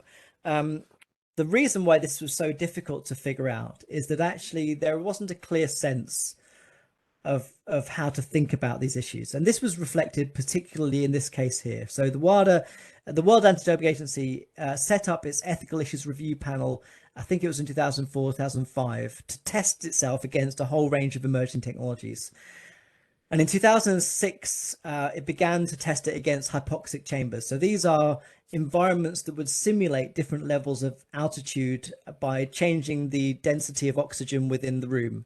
And historically, athletes would travel from one location to another to benefit from that change in altitude. But of course, that's very complicated to do. You have to be able to move. You have to be able to live in a country which allows you to move to mountains and move back to sea level to benefit from that training advantage. So hypoxic chambers were seen to be a way of trying to actually level the playing field, because if you don't live in a country where you have those differences in altitude, then a hypoxic chamber could simulate that, and you have the chance then to experience the benefit. Well, WADA's panel tried to look at this issue and tried to look at it because it was anxious about this being a bit like doping. So they were concerned that this room environment that changed the level of oxygen in the room would affect the athlete's biology, enhance their performance. They wanted to see whether they could ban it. And when WADA looks at the ethics of any enhancement technology, they look at three conditions. They look at whether it's performance enhancing, they look at whether it's a risk to health, and they look at whether it's against the spirit of sport. Now, in the case of hypoxic chambers, as with other technologies, they would say, well, it can enhance performance. We know that. So that's one tick. It's potentially a risk to health, so maybe that's of concern. But the really challenging one is the spirit of sport issue. What is it that is the spirit of sport that's violated by this, when in fact the performance benefit that the athlete may achieve is not involving them putting anything into their bodies? All they're doing is exercising at a different altitude, and it's similar to these other ways in which we've done it historically. And I think that specific point is where it's a useful place to sort of end, because I think the foundation of the ethics of sport and the bioethical issues that we face lead me to conclude certainly that they are not just compatible with biotechnology, not just compatible with genetic modification, but in fact, that is their purpose. The purpose and foundation of the ethics of elite sports is to utilize the knowledge we have from science and technology to actually allow us to push the boundaries of sport even further. If we're not interested in performance, if we're not interested in records, if we're not interested in trying to do better than those athletes that came before us, then we're not doing elite sports. And it's for that reason that I think we need to embrace these technologies, find ways to make them sufficiently safe, minimize the harms associated with them, and allow athletes to modify themselves. And I think that's a good place to end. So thank you very much. Thank you so much, Dr. Mia. Of course, the bioethics is my main research area, so I'm naturally interested in this topic. So thank you so much for highlighting these very important and relevant issues. I will not misuse the power I have now and start with my own questions. So I already started receiving questions. So I will give priority to the questions I received. I already have two here. Great. Let me read them for you. The first question from Yusra says, she says, as far as I know, gene doping was banned by the World Anti-Doping Agency, the WADA. However, if this comes legal in the future, then we better have a new separated special category of genetically modified athletes. We need to go back to the main value and meaning of sport, if this is what we came to face in the increasingly commercial and win at all costs reality of sports today. Education of values and ethics is key for awareness among practitioners and athletes. So this is the first remark we got. Okay, thank you very much for thank you very much for that comment. I think it's really important to distinguish between the use of these technologies to enhance performance and the idea that that means it's a win at all costs mentality. I don't think those two things are the same at all. And I would say that yes, certainly WADA banned gene and cell doping, I think, before they even understood what it was. And actually the reason, in fact, if you look at the anti-doping code, it really bans anything that may potentially violate those principles that it's trying to uphold. So there's a huge amount of future enhancement technology that is accommodated by the present wording of the World Anti-Doping Agency. But certainly, because ultimately gene doping and cell doping, that pretty much covers anything that's likely to be used in the future by humanity for such purposes. So, and that's interesting, sort of a tricky sort of legal area, I think, to have a principle that allows you to accommodate anything that may exist rather than things that specifically exist. And that's, I think, legally a very tricky way of articulating rules. It's not one that I think actually would stand up very well in court. And I think that's often been one of the challenges for anti-doping, is to actually progress its ethical principles through the legal system and for them to be recognized. In fact, the Court of Arbitration for Sport, which was set up for a range of these sorts of inquiries, is often described as a kangaroo court by people outside of sports, so not one of serious significance, but of course has an impact on the lived reality of athletes who are excluded from sport on that base, on the basis of its discussions, its conclusions. But I think that it is important to distinguish between winning at all costs and things like genetic doping. For me, there's nothing obviously wrong with an athlete gene doping in terms of how we think about their moral character. And for me, sport principally, and the value of sport, is about moral character.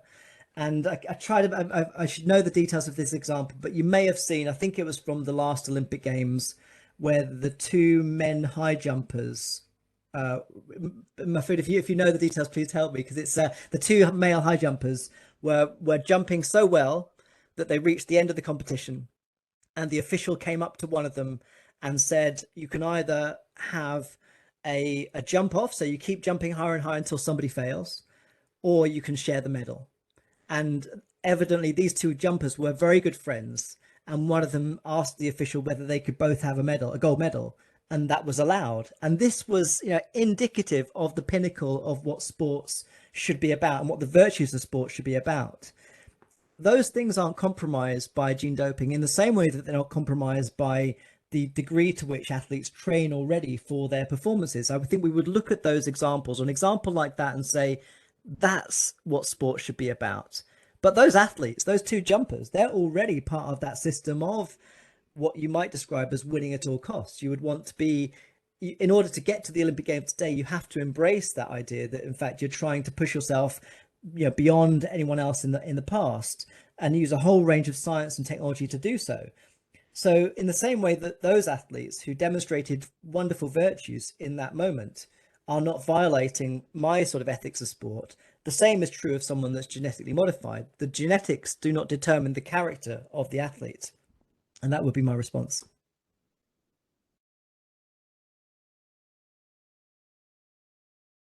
So we have another question.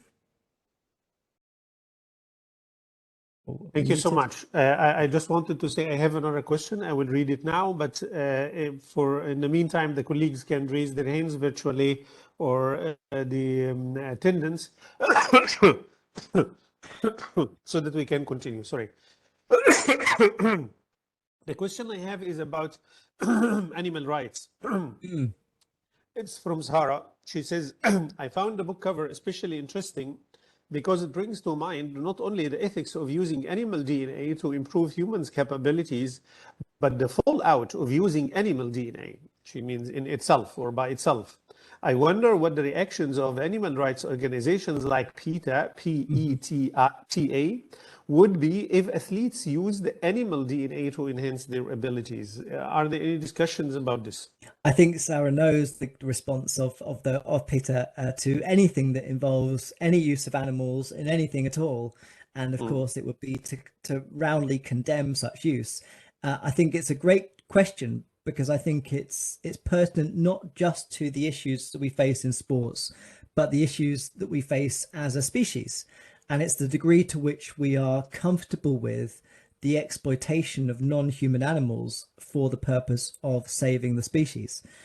And despite what you've heard me say today, I think that actually there is very little moral justification for using animals at all in anything that we're doing, whether it's eating, clothing ourselves, modifying our genes, ploughing our fields. I think that in fact, if you look at why we would want to do that, and I think it has to do with the idea that we're trying to support humanity, and we're trying to support the conditions of living that we want to have a good life.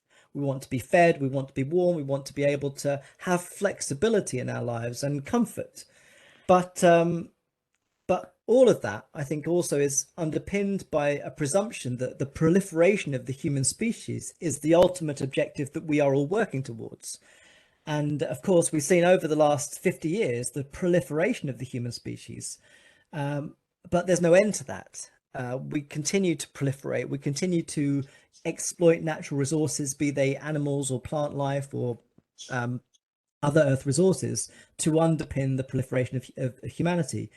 And I would be perfectly comfortable with stepping back from all of that, putting the brakes on our proliferation, limiting to some degree our ability to survive and thrive, and saying, you know what, all of this stuff we have to stop.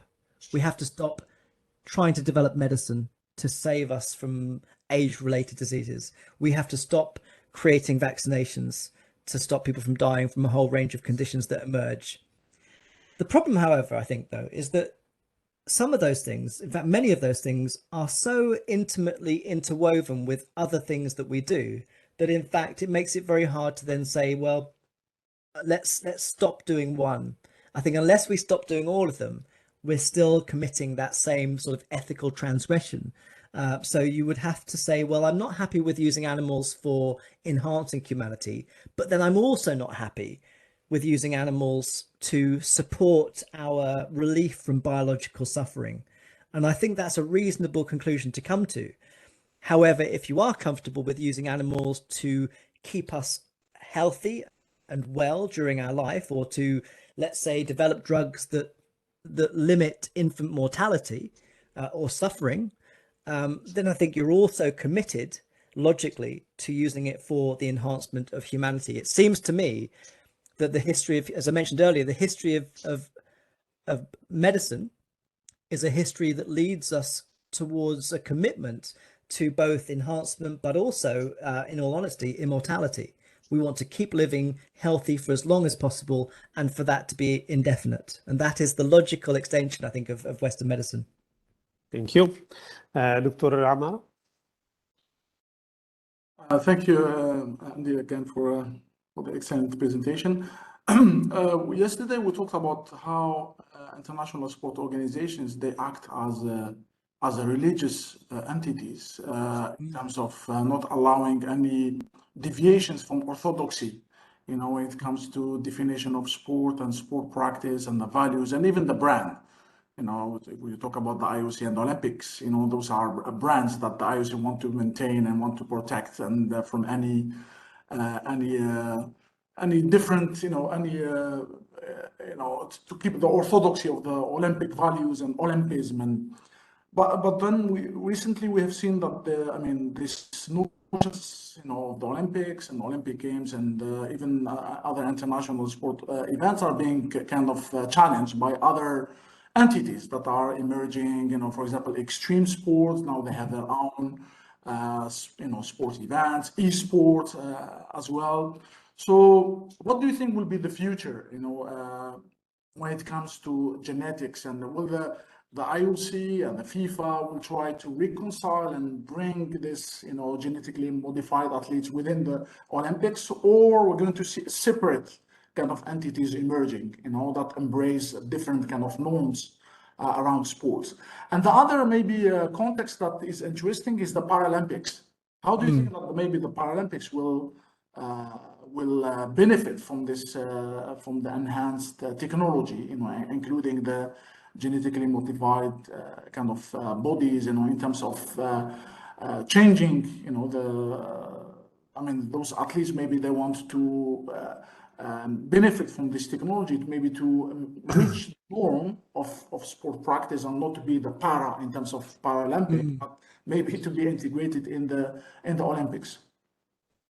It's a great question. Thank you very much. And I think it's it again encourages us to sort of step back and think about what is the function of sport in society. And I think often we sort of focus these conversations around the context of that elite environment. So we sort of think about those organizations that govern and oversee international sport, partly because I think we make a reasonable conclusion, although I think it's not borne out in evidence, that in fact those elite performers are inspiring. In fact, this was the phrase of the London 2012 Olympics 10 years ago. The big phrase that they used was inspire a generation. And there's a good amount of research to suggest that it didn't inspire any generation at all to be more physically active or to be involved in sport. But certainly elite sports trade on that notion that what they're doing or what the athletes are doing at that elite level are in fact inspiring the next generation to become not just physically active, but also to try to break records.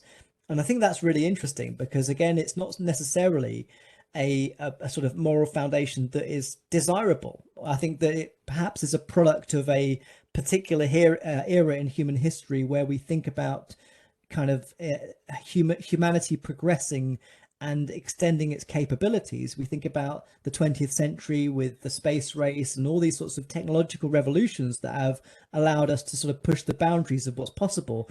But I think that that's a perspective that we're much more skeptical of now. We can see that all those things that we developed, those remarkable, you know, planes, trains and automobiles, have also been roundly detrimental to the planet. And so whilst we might think of them as progress of humanity. In fact, the way in which we've deployed them have been often to the long-term detriment of life on Earth. So, and I think that's a change that's happening at the moment. It was probably 20 years ago that I think the IOC changed its 3 pillars from sport, culture, and education to sport, culture, and the environment. Education got wrapped into the culture pillar. And I think that shift is happening significantly, and yet it's still one that I think sports world hasn't really grappled with. I remember speaking to a friend, an athlete, a couple of years ago, who said that he's traveling 200 days a year as an elite athlete. And traveling, of course, is one of the biggest pollutants that we have. So I think that the sort of future of it, Mahfoud, is actually really, really difficult to imagine, but I think it will be significantly different from what we see presently. I think that the world of the IOC and sports federations, in fact, are sort of mindful of that, which is why we see the integration of sports like breaking into the Olympic Games and some of those youth sports. And sort of to go back to that initial question, what is the purpose of sport? And if you look at the Olympic movement as one example of that, the Olympic movement, every Olympic Games calls upon the youth of the world to assemble. And so its purpose is really to respond to and be in the service of young people. And I think that what it's very aware of now is that young people, my son is one example, you know, he doesn't watch televised sports. He doesn't watch television much at all. He watches gamers that are streaming their content. And that, of course, has become the big industry, growing industry, certainly beginning to rival television in terms of the amount of money around it.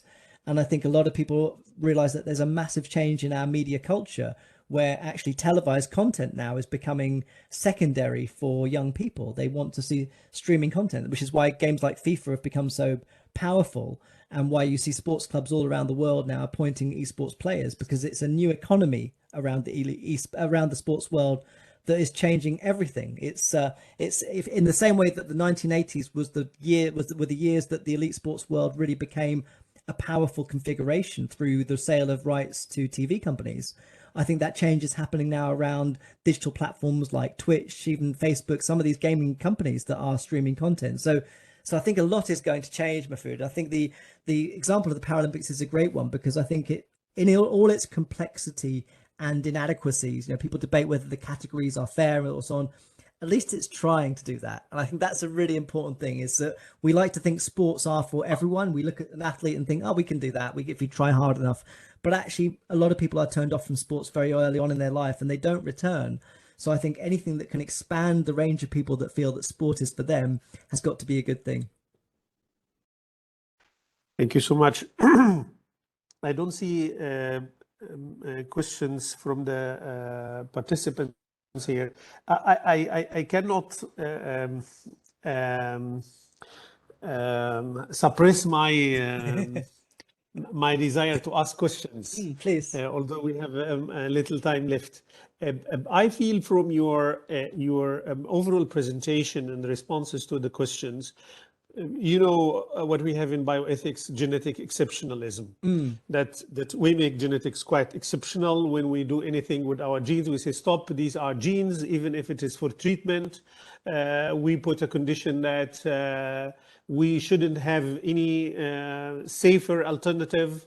Then we can move to gene therapy. Otherwise, we don't do it. It seems you are against this genetic exceptionalism. You don't accept genetic exceptionalism. You want science to get its opportunity to not only to treat, but to enhance athletes' skills and so on. And you mentioned the example of education. We cannot say that because not everyone has education, we have to stop, etc.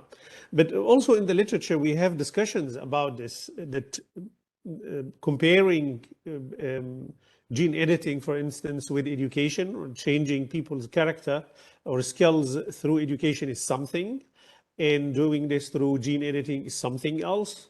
Education is at least available for the large majority of the people. We can think about this education, we can modify it, change it.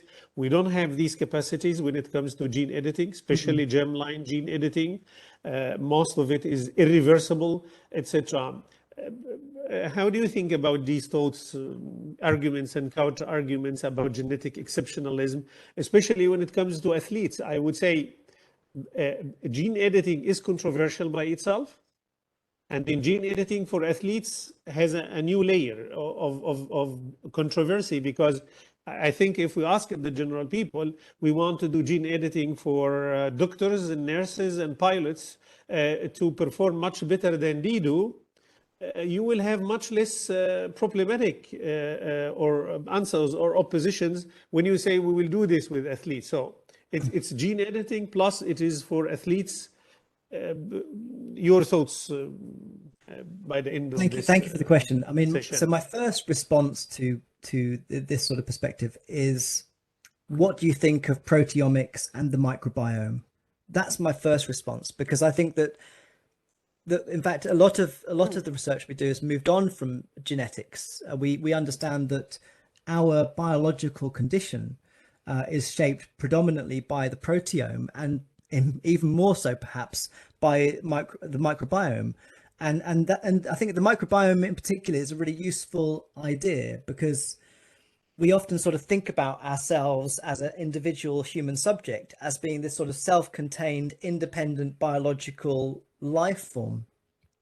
But the microbiome describes us as a complex series of life forms, certainly manifested through identity, but within us, we know that the bacteria within us shapes our health in significant ways. And in fact, some of our future gains in science and technology and medicine will be through understanding the microbiome, perhaps even more so than genetics.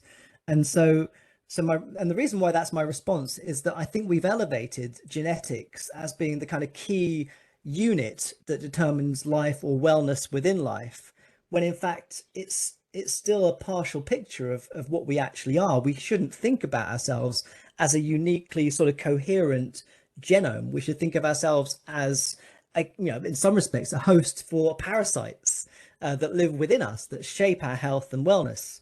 And so I think the genetic worldview has been elevated through a series of historical references, cultural interpretations that in fact misconstrues the nature of biology. And so I don't think we'll be talking about genetics as much as we have over the last 20 years in 30 years from now. So I think that genetics isn't exceptional. I don't think it is what determines the difference between everything we've done before and what we may be doing in the future. But of course, it has become a powerful technology, particularly around being able to edit genes. But I think that science is still very much part of a range of other sciences that will affect that sense of identity and sense of genetic coherence that we bring into this ethical debate. I think this will be a very nice conclusion of your talk and this session. Thank you so much again. And Dr. Andy, Mia, and thanks to Dr. Mahfouz Amara for this interesting session. And thanks for all those who also contributed with their questions and remarks. As per the program of the school, we have a break for half an hour, if not mistaken, I think from 1 till 1:30. Yes. So we come back in half an hour from now. We will have the Dr. Haifa Jawad, Gender Ethics and Sports, and then we will have our MA student, Muhammad Asghari, speaking about sport ethics in the Islamic tradition, and I will just be giving a helping hand in his lecture. So we come back in half an hour from now. Thank you so much. All right, so assalamu alaikum everyone. Welcome back from the break. I'm very excited to take over. I'm a research assistant in CILE, and introduce our next speaker, Dr. Haifa Jawad, who will be presenting on gender ethics in sports. So please go ahead, Dr. Jawad. Okay, thanks for inviting me. I'll do my best, because as Dr. Ray or Prof. Ray said, that I actually just diagnosed with corona, and I have difficulty anyway from yesterday, particularly in terms of breathing. But inshallah, I will do my best to present my presentation. My talk is to do, if you don't hear me, just let me know, but I will do my best anyway. My presentation is to do with the Islam, women and sport activities. And there is in general a relative invisibility of Muslim women in major sporting competitions and ordinary sport trainings. And it has been assumed that this is due to theological, social, economic, and political reasons. And as such, the presentation, my main presentation, will examine these factors, plus the position of Islam with regard to women's physical activities to determine if the faith enables or hinders women access to physical education or activities. The lecture will give then later on some recommendations to improve the overall situation of Muslim women entering into this field. Although the speech related to Muslim women in general, the focus, particularly at the end of it, will be on visible Muslim women due to the lack of proper studies on this group and the barriers they face from society, governments, and sport federations, especially for those visible Muslim women living in the diaspora. The approach in general for this topic is a socio-theological approach, and the latter, particularly the theological approach, is more or less traditional rather than modernist or fundamentalist. The term sport is used here in its widest sense to cover all aspects of physical activity, including physical education and school sport, leisure, community-based participation, and competitive sport at elite level. The term Muslim woman is used to include all women who have committed themselves to the Islamic faith. Although the use of Islamic women is becoming popular in everyday usage, it is a term normally reserved for those who are related to or belonging to political Islamic organizations. Therefore, the term Muslim woman is used in this work to be as inclusive of Islamic faith followers as possible. I do not intend to suggest that Muslim women are homogeneous, but religion is a defining and important aspect of identity to those who regard themselves as Muslim. Within this context, there is a need to reaffirm the important distinctions between Islam as a faith, as a religion, and cultural overlays that can damage life chances and understanding in the world. Before I talk about the reasons behind the relative invisibility of Muslim women in sport activities, there are a few notes that I need or need to be taken into consideration when in general dealing with Muslim women and sport. Number one, women, Islam and sport constitutes a contested area where issues of power intersect. For example, in gender relations and politics, where tensions arise between religious and secular values, and where answers need to be found between universal human rights and cultural distinctiveness. Also, body culture and Islamic concern for modesty is one theme that permeates the work. For example, the hijab adopted by some Muslim women in response to religious belief has become a global symbol of religious identity with many meanings for both the wearer and the observer. The hijab is seen by some as essential to religious observance, by others as a political statement, and by others as a repressive imposition. Body culture in the dominant sporting world often demands high visibility of men's and women's bodies in accordance with the dress code regulations of international sports federations. Hence, some Muslim women may participate when the dress code is flexible, but be excluded when flexibility does not exist. Similarly, in schools, particularly in diasporic Muslim communities in Western countries, depend on state political persuasions, school-based physical sport education policy and practice can accommodate or deny religiously motivated requests concerning dress. There are countries that make the hijab compulsory and others that deny citizens the right to wear it in public. These positions remove individuals' freedom of choice. The relatively rare participation of Muslim women in sporting activities means they are often labeled as marginalized and they become the subjects of struggle for feminists with common aims and different worldviews, such as Western feminism. A group of women's rights activists have viewed the exclusion from the Olympic Games of Muslim women from Islamic countries' team as biased. Such views certainly defend the rights of women who wish to compete in the mainstream sporting context, but who are barred politically or culturally from doing so. In such cases, it is important to have somebody who pleads their case.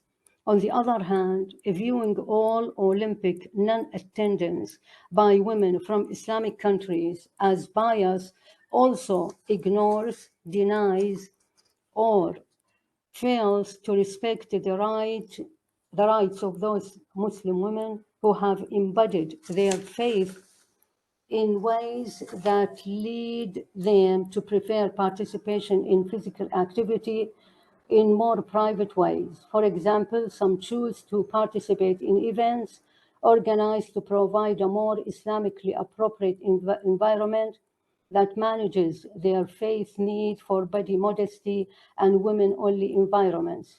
Sport institutions are themselves socially constructed, contested, and changeable.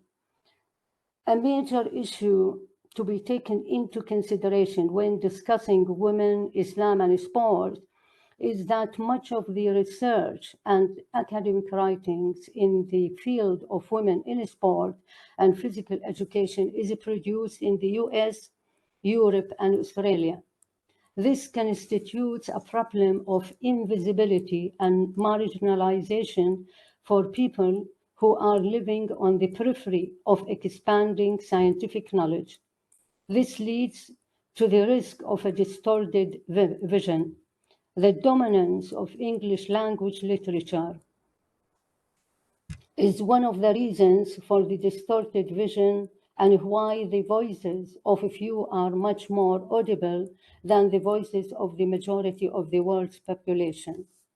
The dilemma is that Western academic frameworks are at risk of legitimizing and generalizing what counts as knowledge from an ethnocentric position that fails to recognize the lens through which such work is created. This is not to deny that all researchers have ethnocentric perspectives and particular lenses through which worldviews are formed, but it becomes problematic when other ways of seeking to know and understand the world in which we live are marginalized or treated as inferior.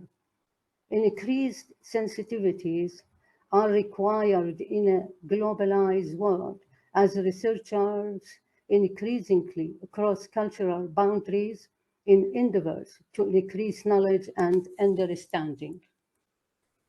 This work in general attempts to increase dialogue across religious, cultural, and national boundaries and encourage readers to understand the world of others.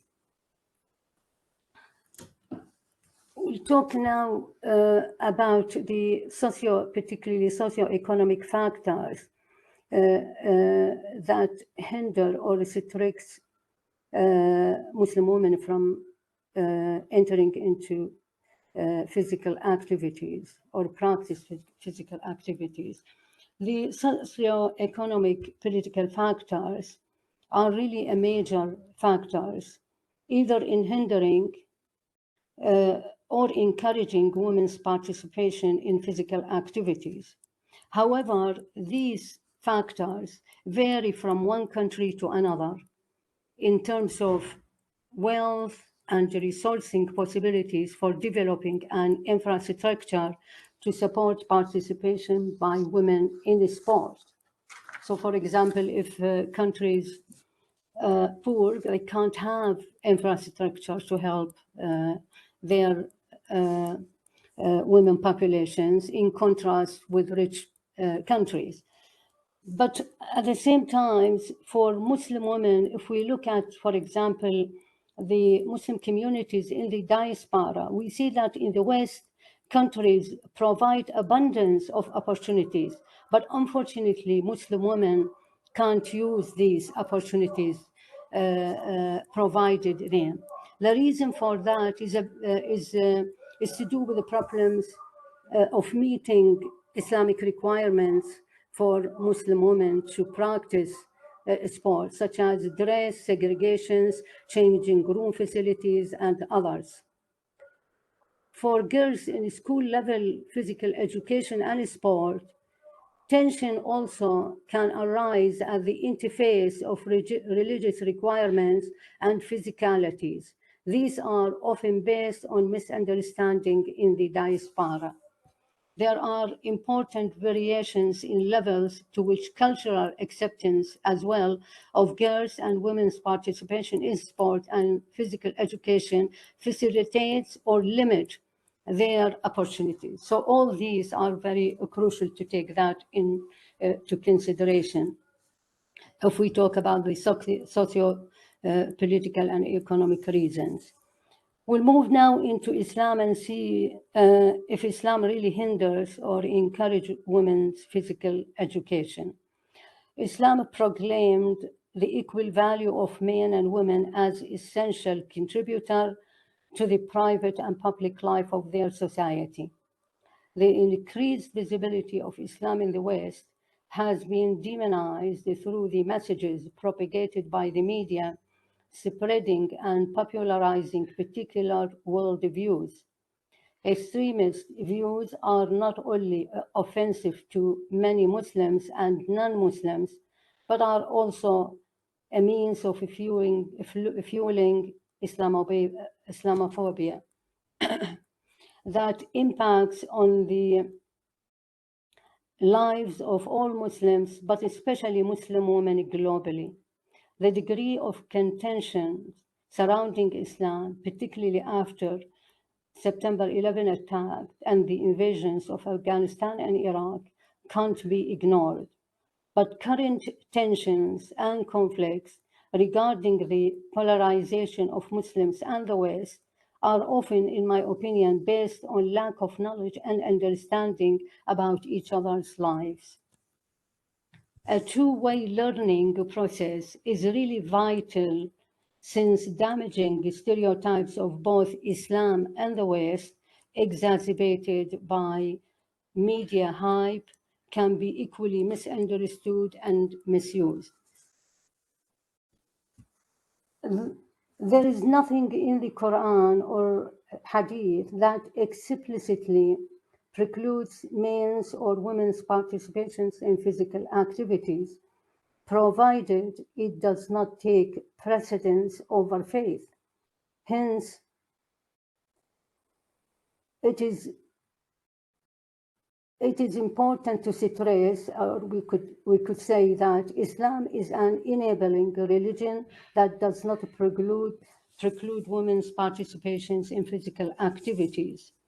The Hadith text contains some examples from the Prophet's life that can be used to support the participation and equality of opportunity for girls and boys.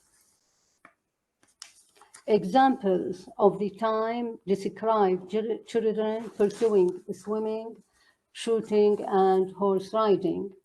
There is a reference to the Prophet racing with his wife Aisha, and evidence that some women fought alongside the men, which would require them to be physically fit warriors. This demonstrates equality and support for women attaining and maintaining physical capability in early Islam. Entitlement to a physical education as part of a holistic education is also supported through religious texts and examples. Since all Muslims are called upon to seek knowledge from the cradle to the grave, girls and women are equally entitled to education in Islam as boys and men, and to the pursuit of a balanced and fulfilled life. This requirement of all Muslims supports the entitlement to physical education within the formal education of young people. Many studies confirm that physical activity is important for a balanced life and has a beneficial impact on the overall development and welfare of human beings. Physical activity can improve both the physical and mental health of people and enhance intellectual and social development. Everyone has a right to that life chance. Islam is a way of life that calls for the holistic development of human beings with attention to spirituality as well as intellectual and physical well-being. As such, both men and women are strongly encouraged to live healthily in body, mind, and spirit. For visible Muslim women, however, there can be issues regarding the culture of sports participation environments and Islamic codes of conduct requiring modesty in dress and gender relations. Modesty as a concept in Islam relates to moral values of which is right and wrong with regard to personal conduct, particularly with regard to sexual relations outside marriage.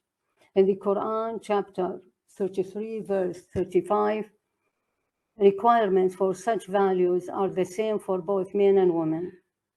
Women's bodies and public visibility, then, are a central concern in Islamic tradition.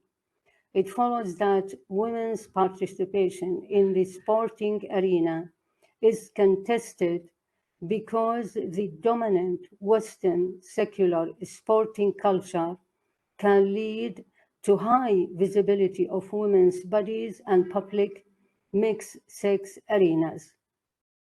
Two main themes in this context will be examined, as they represent dilemma to visible Muslim women in sport activities. The first one is the question of hijab, and the second is the issue of gender segregation.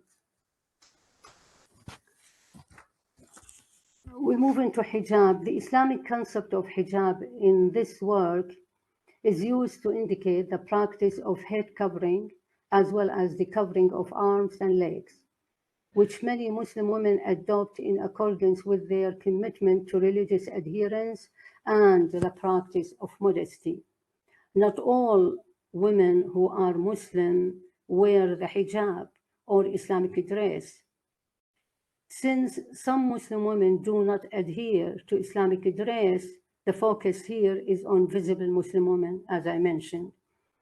The concept of modesty applies to both men and women.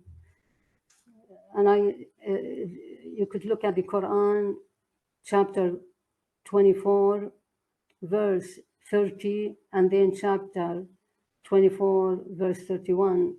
Justifications are related to protection from sexual objectifications and temptations to sexual transgression.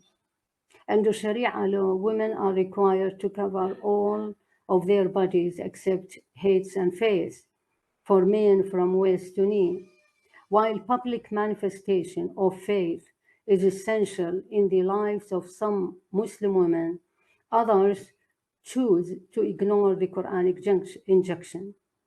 For the former group, Islamic dress becomes an essential part of their embodied faith. With the recent revival of Islam worldwide, many more women are choosing to adopt the hijab in their everyday lives as a symbol of their faith. This can bring additional challenges to sporting cultures in which, through policy or regulations, the wearing of hijab is not allowed. For example, in some secular states and some international sports governing bodies. We move on to gender segregations. The issue of sex segregations is also pertinent or important to any exploration of visible Muslim women in sport. Islamically appropriate sporting competitions do exist in a few countries. These environments have provided safe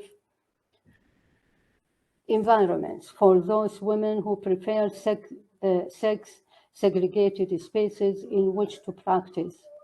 The situation of visible Muslim women in the diaspora shows lack of such opportunities in structural sporting provision that can be a barrier for those women who prefer sex-segregated sporting spaces.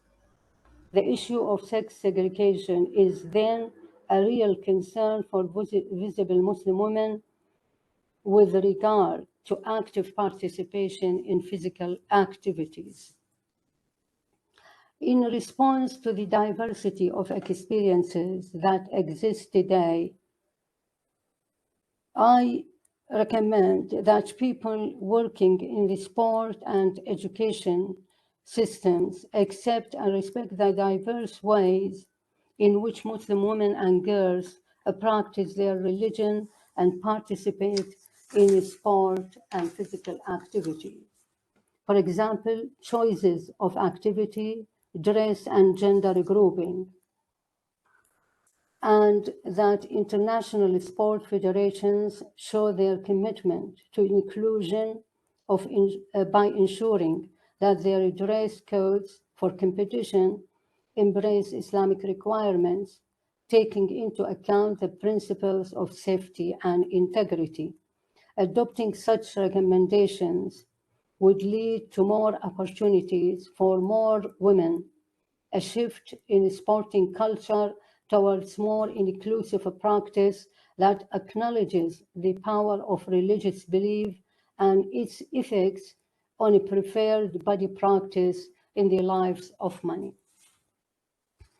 I'm gonna just now try and give a summary of what I've been saying so far so that it will be clear to the audience. The significance of religious belief in people's life should not be underestimated, and revivalist movements demonstrate increasing numbers of people searching for religious and spiritual fulfillment globally in the 21st century. Islam does not preclude women's participation in physical activity. Indeed, there is support for women's equal opportunities with men and for assuming responsibility for their own health and well-being as a lifelong holistic endeavor to pursue physical, spiritual, and intellectual development. In many societies, sport-related activities can be regarded as non-serious, low-status pursuits, rather than serious life and health-enhancing pursuit for all people. Paradoxically, sport may also be considered a luxury activity reserved only for the rich, as access to fitness and sports clubs can be costly.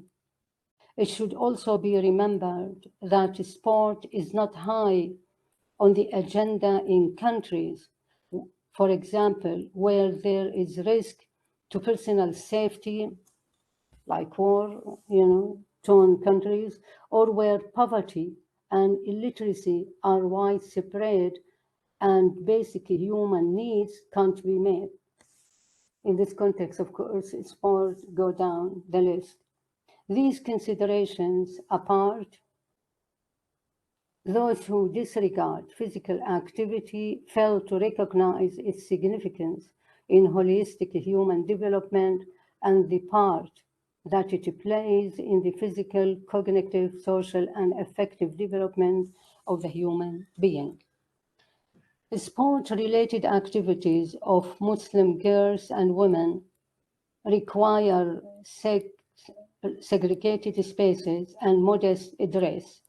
Hence, women's choices and voices should be heard and provision made accordingly to incorporate faith-based needs that will enhance participation.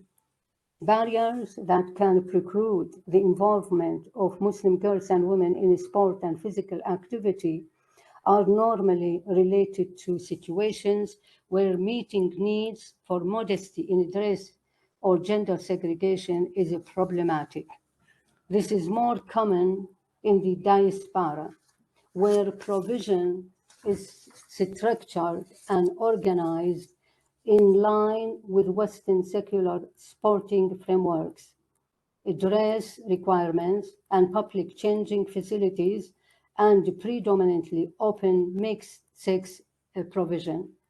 This situation excludes girls and women from life chances such as education, physical education, and the fulfillment of physical, spiritual, and intellectual capability.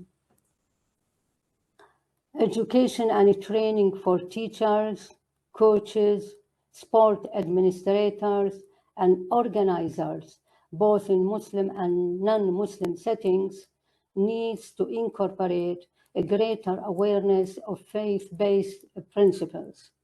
Efforts are required to raise the status of careers in the field, such as in teaching, coaching, and leadership development for women in general and for Muslim women, especially visible Muslim women, is essential. Encouragement is needed for the training and retention of interested Muslim women as role models who could influence future generations. There needs to be greater understanding and action from international sports federations to relax dress codes and provide resources to enable Muslim women to practice if and as they choose. Similarly, Muslim communities and especially religious leaders need to encourage women to take part in sport and physical activities. These recommendations and points that I stated earlier, the intention of them is to increase awareness that women have different religious preferences in sport participation. These points also are intended to reach people interested or engaged in policy and practice of physical education, from schools to universities, in community provision and elite level sport. These recommendations created with and for Muslim women, those whose religious belief and situational realities can lead them to choose a path of modest dress, codes, and or sex segregation for sport participation. By the same token, it is for Muslims and non-Muslim people who live together in many countries of the world and want to understand each other's worldview more fully and to stand in solidarity for the right of personal choice.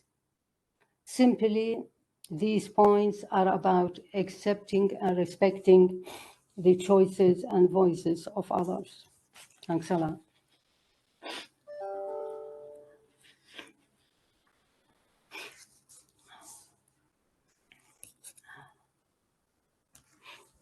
Thank you very so much. Yeah. Do you want to go ahead, Dr. Ray? Yes, I complete. I said thanks a lot for listening. I'm open for questions now. You can take over, Sarah. All right. Thank you so much, Dr. Jawad. I think that was a very important discussion. We have 2 questions already. So I'm actually going to start with the latest one first because it, I think, ties into what you were ending on. So do sport regulatory bodies consider culture or religion when making regulations? And is it possible to take that into consideration, particularly when there's a cultural and religious diversity in our globe? To be honest, I don't know whether they have taken that into consideration. The reason of my paper is actually to increase awareness of that. And the reason why I say that they have not taken that into consideration, because so far we haven't really seen a Muslim woman taking part in physical activities in a way that allow her to express her religious identity. I mean, I don't know whether it is true or false. I heard that recently I think the Tunisian tennis player Ons Jabeur, when she refused to hold the champagne battle, she was actually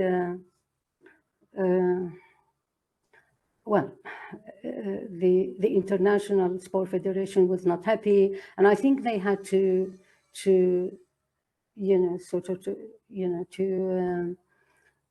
express their displeasure about this. So I just wonder to what, and this is of course a lady who, she is a Muslim, but of course she's happy with,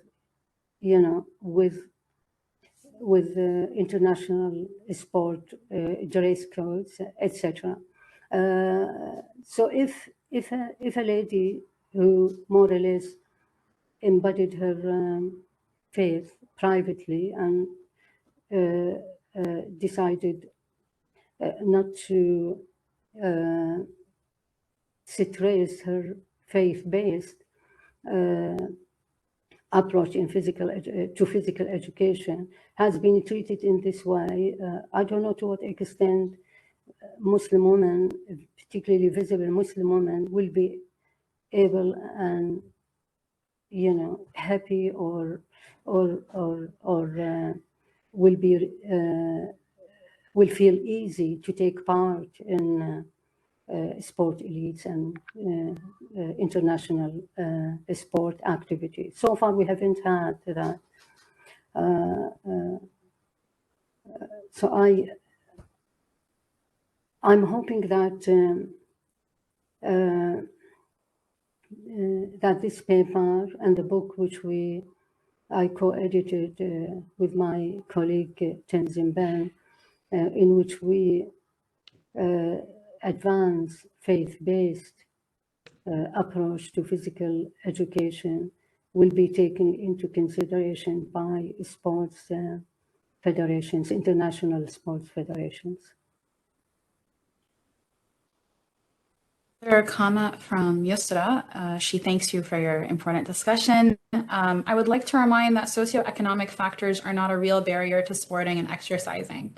Considering that the world's elite and first runners are from poor African countries such as Kenya, again, it is all about education and values and beliefs of the nation. So how do you see that based on what you were talking about, which is like the lenses and the ways that Muslim women are seen? Well, I don't know exactly what do you mean, but I definitely socio-economic political factors play a major role, either negatively or positively. So poor people or poor countries would not take that into consideration, primarily because there isn't enough sources for infrastructure related to sport activities. But those people who are wealthy enough to do that, they are able to help. So it's like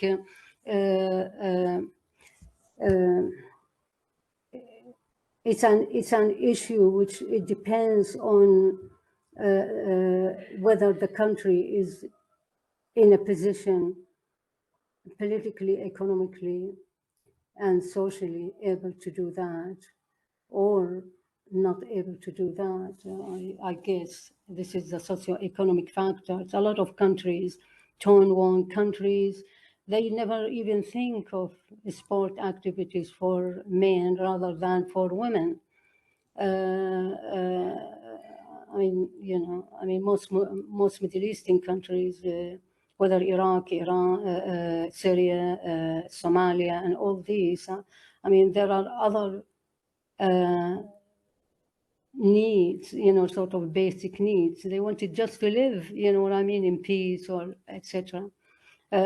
So sport for them, especially for women, is a luxurious thing, you know what I mean? So this is what within the context of poor countries, but within the context of rich countries, Muslim women, especially those visible Muslim women, they face dress codes problems. So there are facilities there for them, but they can't do it because, as I said, a lot of visible Muslim women, they can't use these facilities because it's a mixed one, you know what I mean, whether dressing room, washing rooms, and etc. etc. So on one, as I said, the socio-economic political factors depends on the situation of a particular country, positively or negatively. I hope it is clear. I see Dr. Vanisecker has a question. Please go ahead. Thank you so much. It was a very interesting lecture.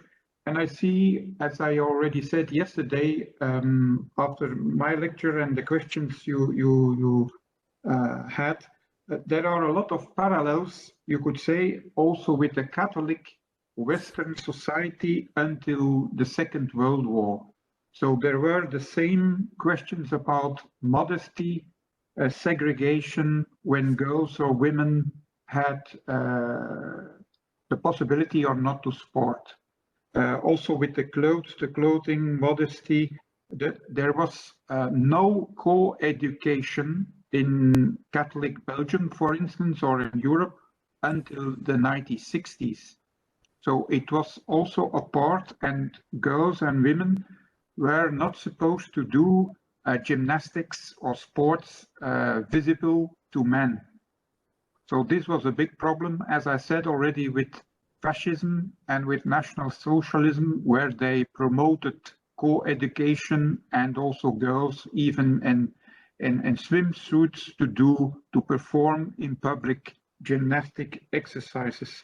But then it changed after in the 60s, and with the secularization, of course, as you know, we had a lot of changing social society.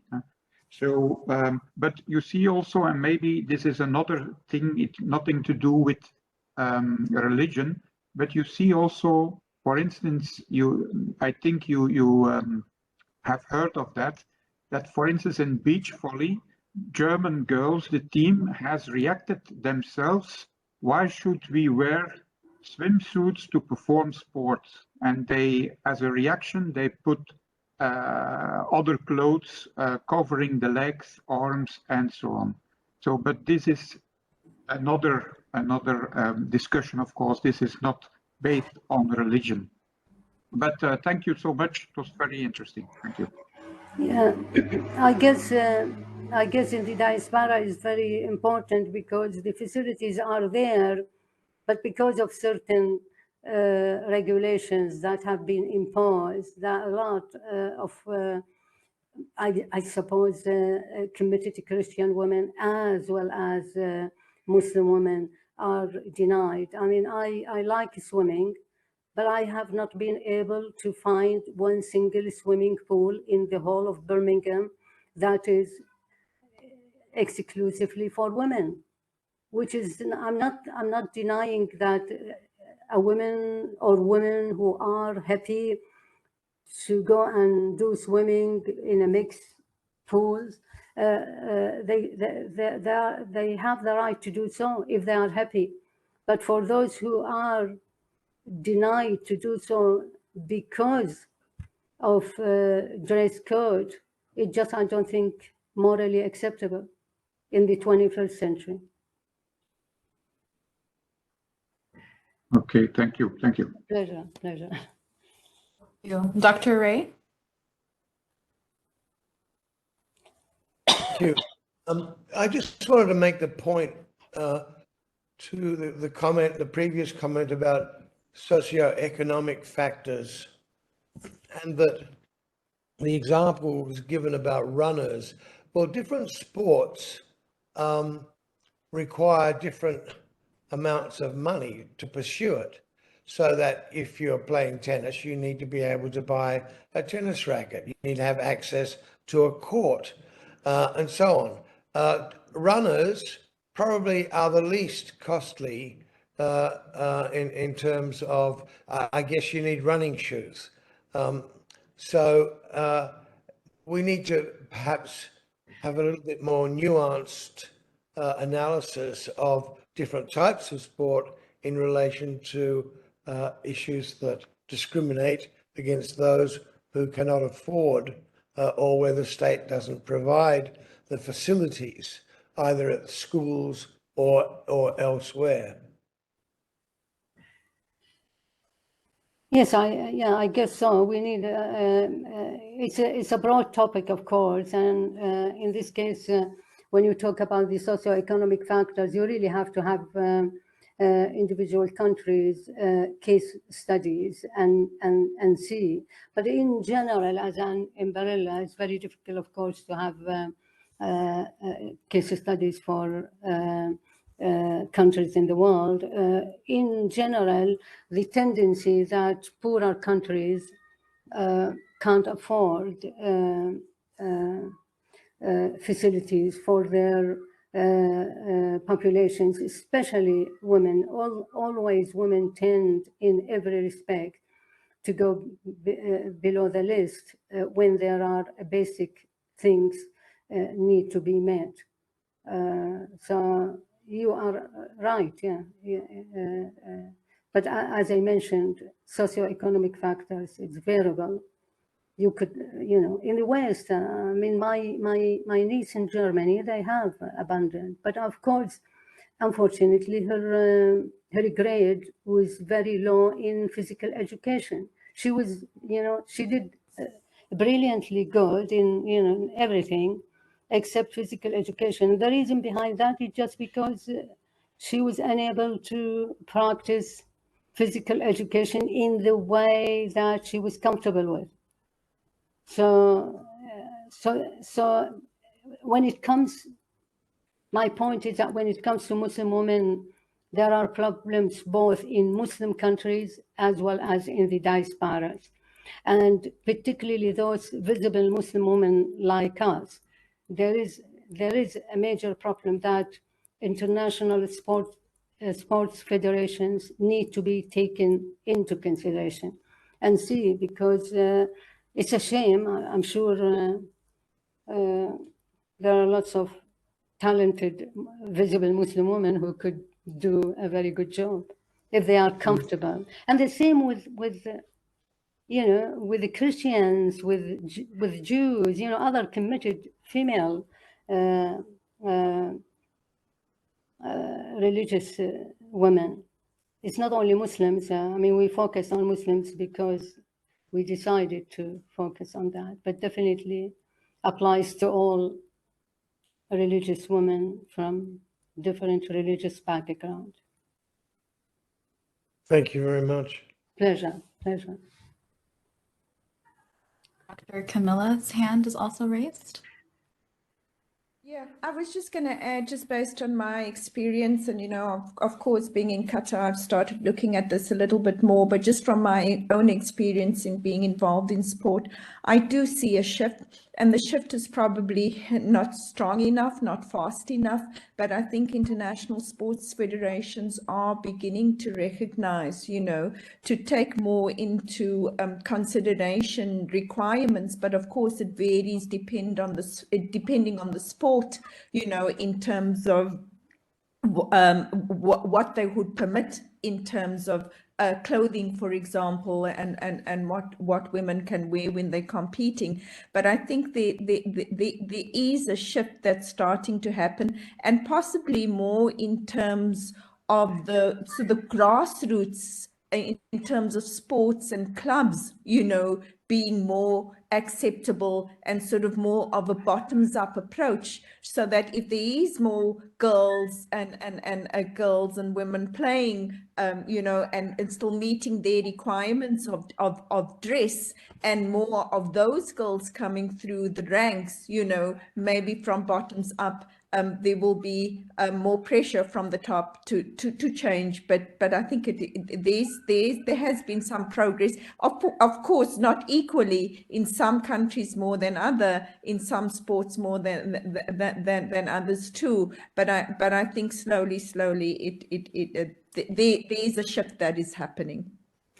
I agree with you. There is no doubt about it. To be honest, I am by profession theologian. I deal with contemporary Islam, gender in Islam, and Muslims in Britain.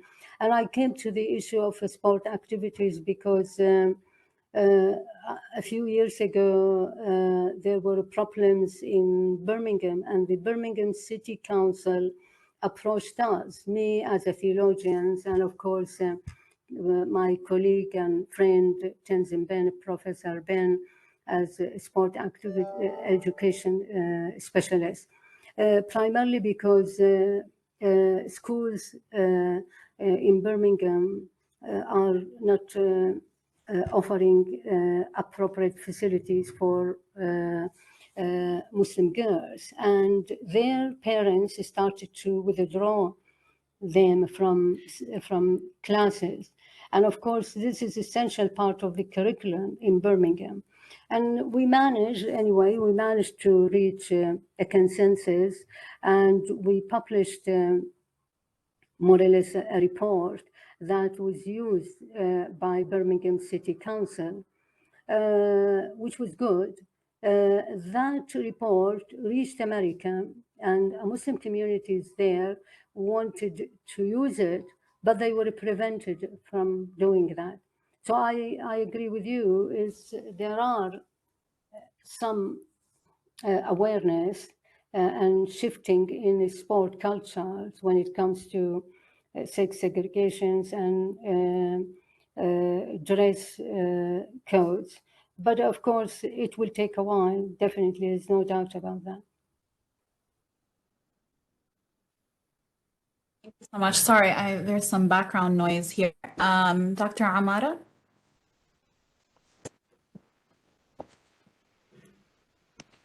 Thank you, Dr. Haifa, for the very interesting presentation. Sometimes the criticism about the veil and the hijab, in sport is coming from within, from the Muslim communities, and women in Muslim communities who are, they feel like maybe uncomfortable with having, with the visibility of hijab, because then it divides the woman into pure and impure, and maybe pushing, promoting the idea of the visibility of hijab in sports then it can be categorized as a way to push for a certain kind of political ideology or agenda.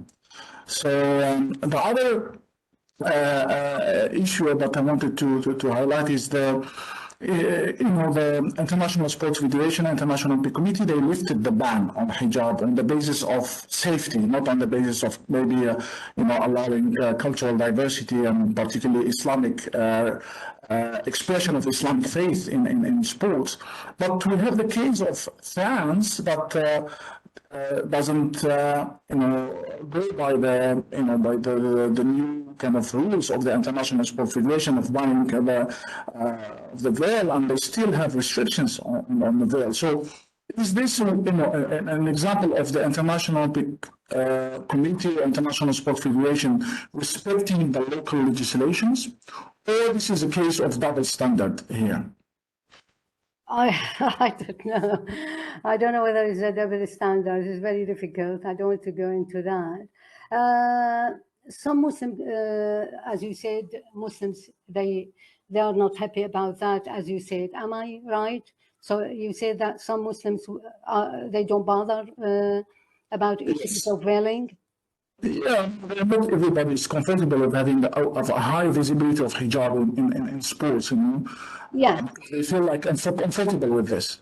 Yes, this is to do with my approach. If you remember at the beginning of my presentation, I did say my approach is theologically speaking, is a traditional approach rather than modernist or fundamentalist approach. The fundamentalists, of course, they don't allow, and consequently they don't care about that. The problem with me is with the modernists, because in one way or another, most Muslim modernists, they tend to interpret Islamic principles to suit modern reality. And in doing so, whether in sport and other issues, they tend to deconstruct, in my view, the religion of Islam. So my approach, my voice is the voice of those Muslim women who are more or less happy with Islamic faith traditionally, rather than fundamentally or modern one. Primarily because both the modernist and the fundamentalist approach, in my opinion, the schools in Muslim thought are a reaction to modernity, Western modernity, and consequently has nothing to do with the traditional Islam. Islam that more or less allow Muslim women to live her life and pursue her career as a human being, by the same token respect her religious identity. So when it comes to those Muslim modernists, I really don't agree with them, and I'm not interested at all with them. It's to do not only, as I said, it's a reaction to modernity, hadatha, as they say. It's a reaction to modernity, the same way as the fundamentalists. While the traditional is totally different perspective. They could, wasatiyya, you know what I mean? The emphasis on religious identity, but pursue as well your life ambitions and careers as a Muslim woman. So I'm not interested with that. That is why I didn't mention. I just mentioned that my approach is to do with the traditional rather than modernist and fundamentalist. I don't know. Have I answered your question? Yes. No, but sometimes it's not easy, when you are in a kind of in a forum. So you have, in conferences or within the sports organizations, national, sports federations and organizations. I mean, you find many kind of voices. So sometimes you need to deal with those voices rather than, by saying that, you are only, following the traditionalist, and then some will not maybe accept this, but I respect your position, and I respect that you want to keep with the path, of the traditionalist kind of interpretation, rather than trying to justify your position based on the positions of the other schools of thought. I take that. Yeah, I agree with you. I think you are absolutely right. The modernists, particularly, they do have a platform, particularly in the West. And this is why your platform is really nice because at least it has given me a voice, all right, and an opportunity to express the view of the traditionalist school of thought, and to represent the women who are comfortable with their religious identity, but at the same time they wanted, you know what I mean, to pursue their career. I mean, I remember I came to Exeter, and you know, and not even one Muslim lady was wearing hijab, and I was under pressure and etc. But nonetheless, you have to, when you believe with something, you have to stick to it. The problem with these Western or international sports federations is that they do give platforms to the modernists rather than the traditionalists. I mean, in my opinion, you give platforms to both of them if you like. But if you don't, of course, the voice of the modernists, which in general tend, in my opinion, to be inferior because they wanted to deconstruct religion, and they say, oh, well, you know, we give this, we give that, and etc., especially with regard to the thawabit issue. And among them, the hijab is a thawabit, you know, you can't just change with time. So you need to have a platform. And I guess the conference here or the school here is really to be applauded to allow me to have a platform to say, look, you know, I know it's very difficult nowadays, but at least just hear my view and my voice. There's nothing wrong with that. And if you are happy, fair enough. If not, fair enough as well. Because partly as well, the misunderstanding between Muslims and the West is that they don't understand each other. You know what I mean? If you explain your viewpoint, people will understand that, even if they don't agree with you. And that is why me and Tenzin, she is actually, I am a devout Muslim. She doesn't believe in anything, but nonetheless, we reach an agreement in which we accept each other and will have an inclusive representation of women, be they practicing Islam or not, in my opinion. So the book which we published by Routledge in 2011 is actually became the bestseller, alhamdulillah, all right, because it includes all voices.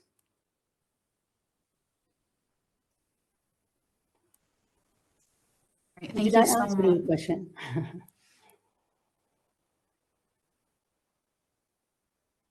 Okay. Thank you so much. I'm going to give the floor to one of our attendees, Yusra, who's been very patiently waiting.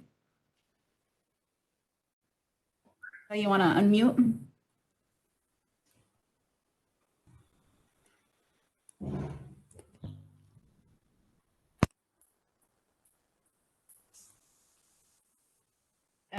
Thank you, Dr. Haifa, for the topic.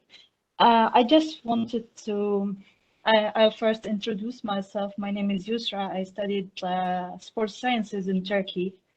I am a fitness and performance coach, doing more research now. I did my master's in sports sciences. I'm now researching in sports psychology.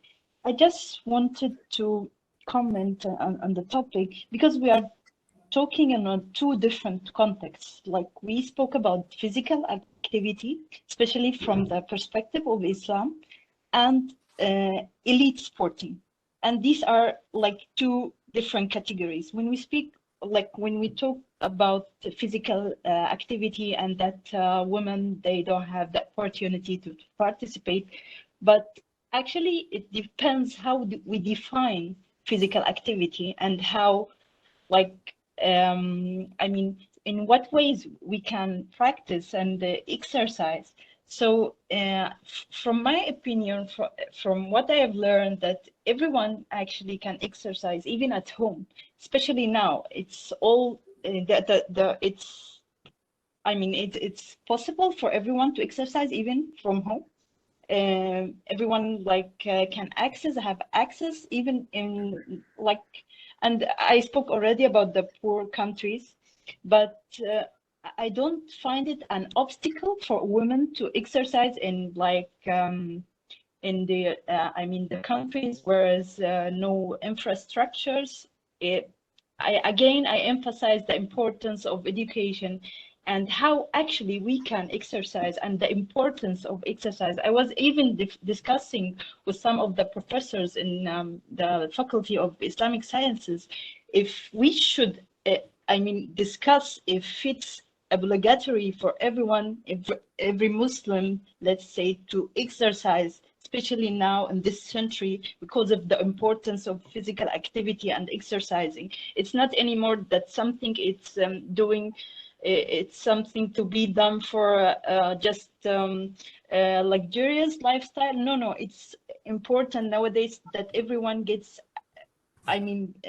get some activity and exercise in a way or another. Again, we go back to defining what is physical activity and the levels, intensity, and so on. So what do we need to do is to focus on educating everyone, speaking about, I'm not speaking of elite athletes now, I'm speaking of sedentary people, on what is actually physical activity and how and when, the different ways to get in active and get in this. And thank you. Yes, no, I agree with you. You really raise a very important point. We as Muslims in general, and particularly Muslim women, tend to be lax toward this issue. There's no doubt about it. I have a sister who's way younger than me. She most of the time in bed, and I had to just push her and say, look, let's just go and have a walk. So there's no doubt about the fact that Muslims need to be aware of the importance of physical activities, not only elite sport activities, but just physical activities, because of the importance of physical activities to the really mental health issues. I agree with you. We don't have. I don't know in Turkey, but in war-torn countries, they no longer have. In my time when I was in Iraq before the invasion and the destruction of the infrastructure of the country, there were really some sort of classes that make us aware of the importance of physical activities, and particularly for women. But you are absolutely right. And I think not only schools, but and governments and ministers, but also religious leaders, they really have to get involved and make ordinary people appreciate the fact that physical activities is important. You are absolutely right.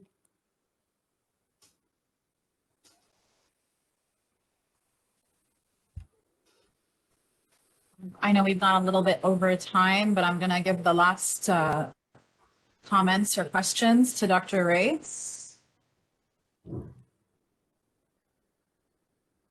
Be very quick. Dr. Hafer, you mentioned something about going to Birmingham in relation to issues about education, Muslim education. Is that correct? It's not a Muslim education. We were in the University of Birmingham, and Birmingham City Council approached us, hoping that we could help them, how we could persuade Muslim parents allowing their youngsters, girls, to go back to the classes. And we managed to do that. I mean, the report, I don't know whether I still have it, but it was accepted and it solved certain issues regarding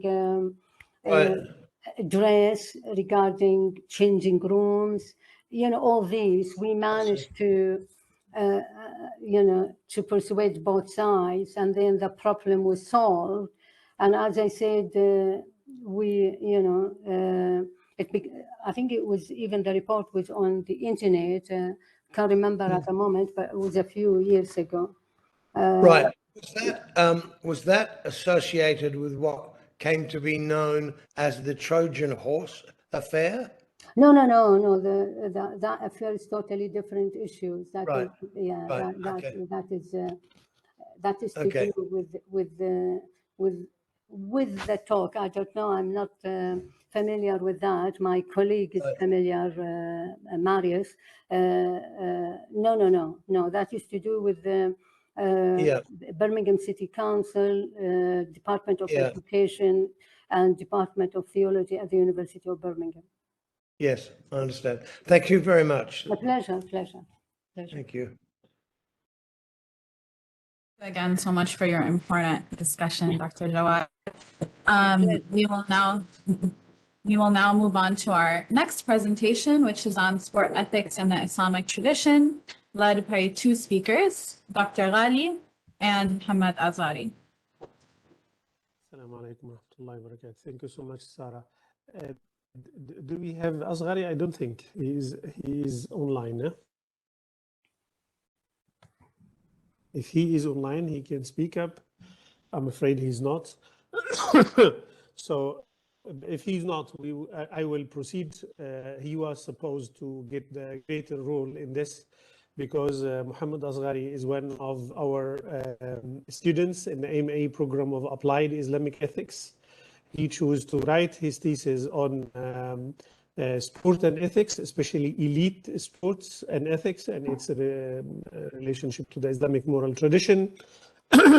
He's still working on his thesis. It's unfinished work. So we usually try to present the work made by our students in the program during such events, the summer school and the winter school. It was an opportunity for Muhammad, but I think he has problems with internet connection.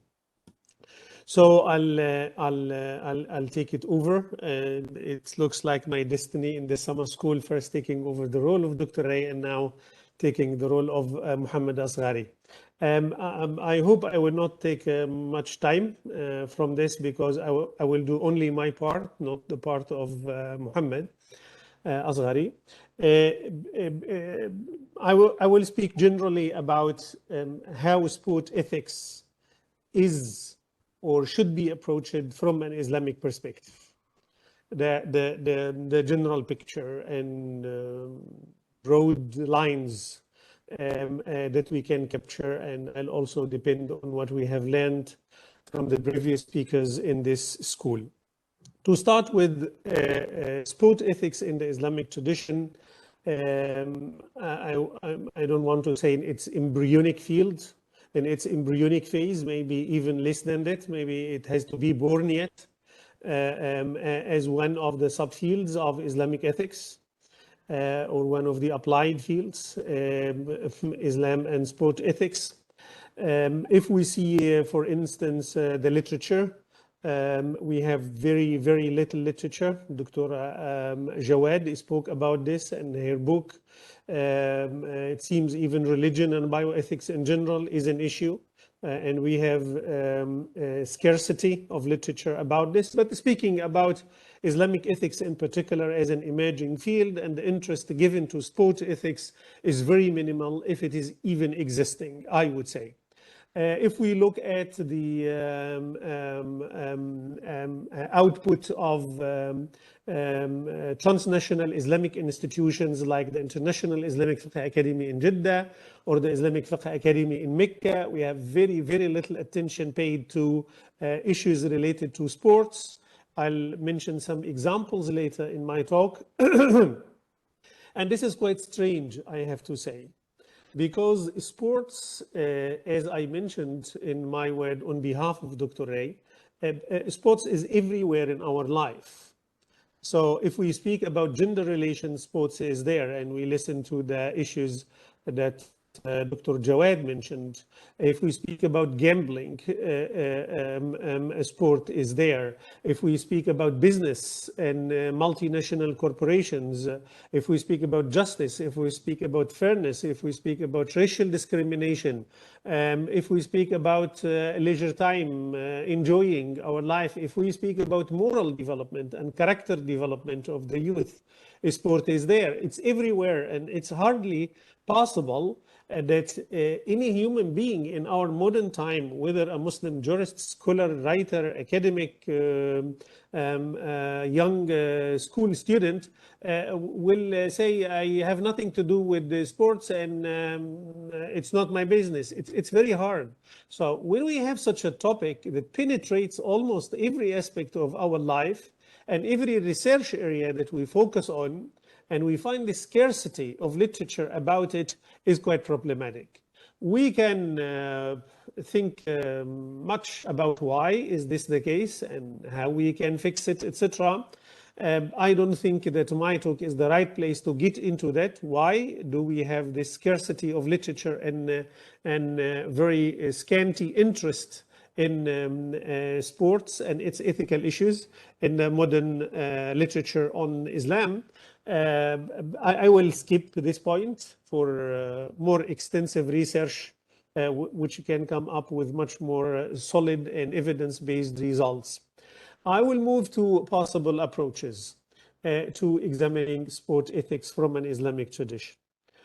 We have the possibility that we dig into the literature or the legacy of Islamic scholarship that we have and try to find relevant discussions, which we can say classical approach. And we have very initial primitive research that would using something like a Shamila or whatever, we will find much literature and references about this. Of course, we need to use the right terms, and we know how to do this deep excavation in the legacy, but we can. The whole philosophical tradition is full with rich references related to this. I see here that Muhammad Asghari could join. Muhammad, are you with us? No? Okay, it looks like I saw a note or something. Hello? But it looks like, yeah, okay, it's working. Muhammad? Yes. Okay, Muhammad. Can you hear me? Yes, I can hear you. If you have a PowerPoint or something, you can start trying to upload it. Okay. Until I finish my point. I will only speak about the classical perspective, and then I will leave the rest later after your lecture. Then I will give you the floor. Okay. So what I want to say is that in the classical tradition, when philosophers speak about moral development or moral character or moral refinement, as they call it, sports will play a role because they make a link, an inseparable link between developing one's physical fitness and one's mental and intellectual fitness. And of course, also the spiritual fitness, if we may say, and that there was a holistic approach to the wellness of the human being. So without having a good functioning body, you will have moral problems, not just physical ones or health related ones. So sports was very integral part of the whole philosophical moral world in the classical discussions. And there have been classical even jurists, not just philosophers like Ibn al-Qayyim in his book Zad al-Ma'ad. He dedicated some parts of his book to the significance of exercising. He spoke about exercises that helps the whole body, exercises that is beneficial for single and individual organs in the body, the health-related benefits of these exercises, and so on. Some of these religious scholars spoke about the significance of having a physically fit body for executing the religious obligations. If you want to pray, they said the ritual prayer needs physical movements. If you want to perform Hajj, especially in its pre-modern form, but even now, needs physical fitness. And if you don't have this, you will have problems, and you will have to go to to resort to the religious exemptions, rukhas, and religious concessions, in order to be able to apply to execute these religious obligations and so on. So the classical tradition is full, even scriptural references, like the hadith of the Prophet ﷺ, al-mu'minu al-qawi khayrun wa ahabbu ila Allahi min al-mu'min al-da'if.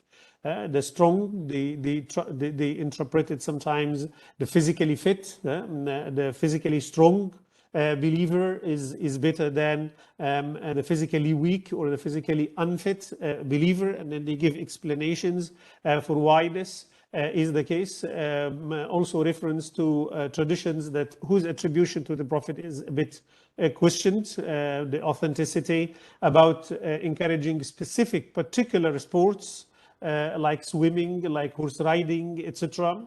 Some of the modern researchers say that these sports were specifically named, not necessarily because of religious value, of particular religious value, but because they were common and commonly accepted within the context of historical and geographical context of Islam in its beginnings. These were the sports available to people who had, for instance, a sea, so they can swim. They had the Red Sea, for instance, near to them. They had jihad, fighting with the enemies. So horse riding was an important thing, and so on. So they want to say that by extension, all types of sports that fits within a specific historical and geographical context are also religiously recommended. And so the list is not a closed list, but an open-ended list to which we can add other sports by time, depending on their communal acceptance by the society and their benefit for the individuals, societies, and population on Earth in general. So these were some of the ideas about approaching sport ethics from a pre-modern or classical tradition. I will stop here and give the opportunity to our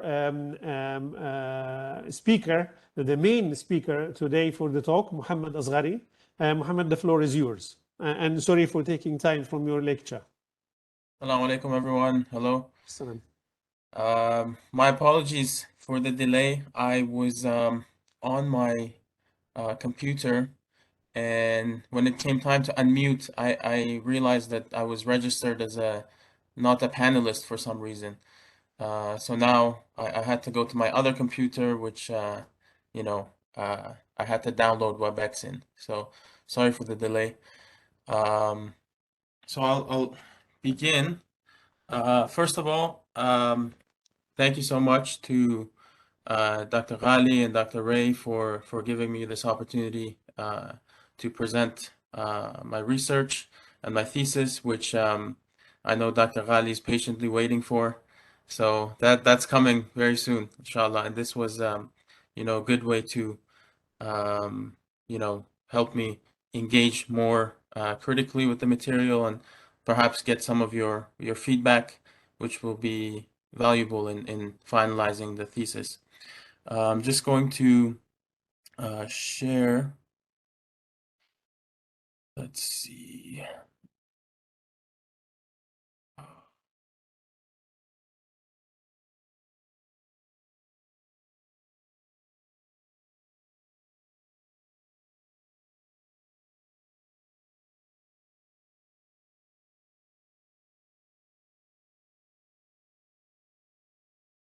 Can you see my PowerPoint?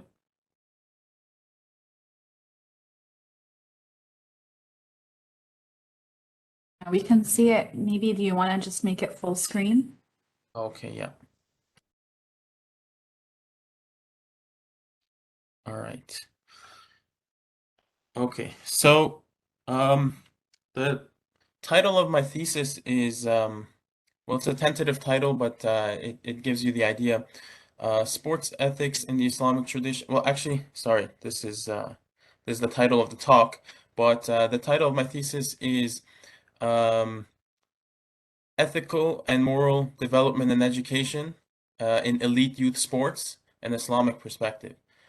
So I'll give you just by way of introduction the inspiration behind this thesis and the methodology I used, just to give you an idea of where this is coming from.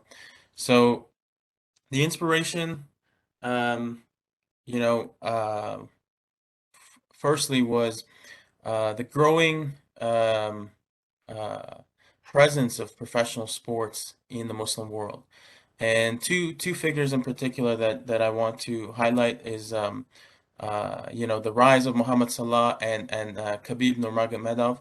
These are two individuals that are identifiably Muslim, and they are also seen as good moral examples.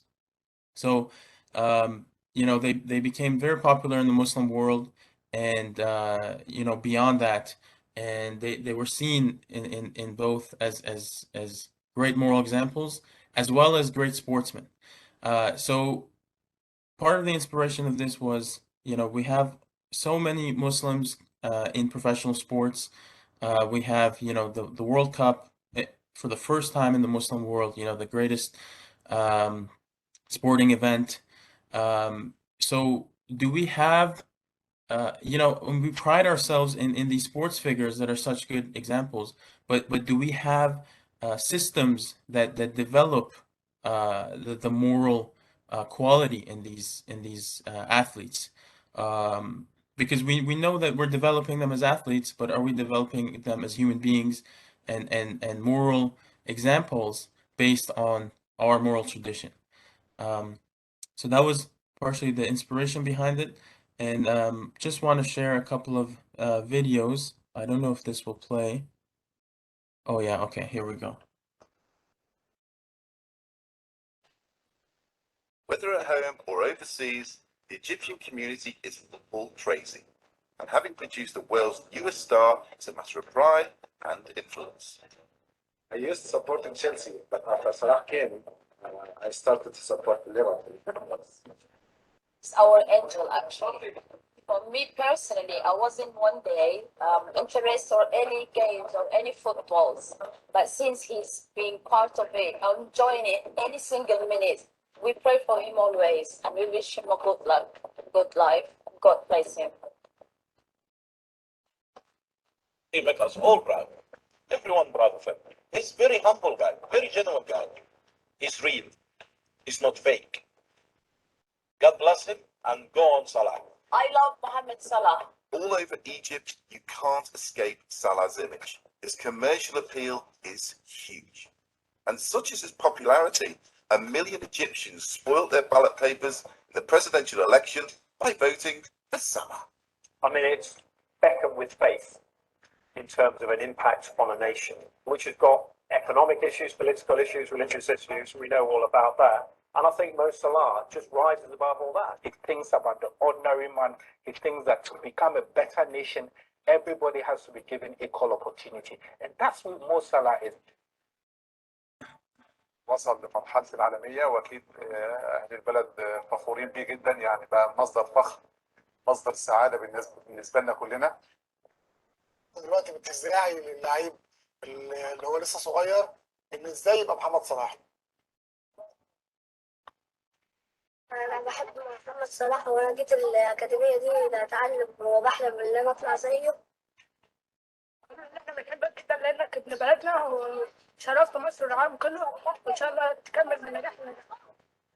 More is brought together children of all faiths, groups, color. He's an absolute positive role model for the Muslim and non-Muslim community here in the UK and around the world. He's Muslim and he is doing all the things what Muslims are doing before a game, washing procedures and stuff like that. So we should become a minute or 2 minutes earlier in the dressing room that he can be ready for the goal.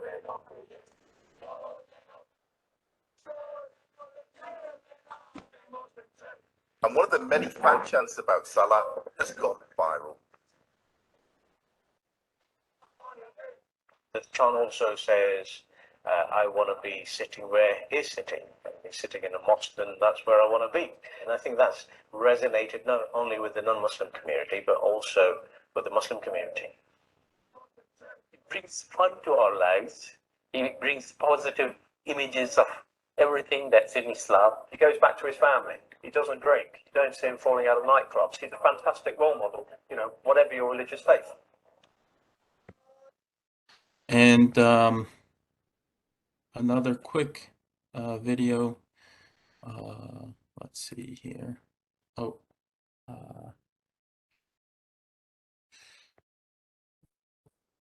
let's see. Okay, here we go. On Khabib.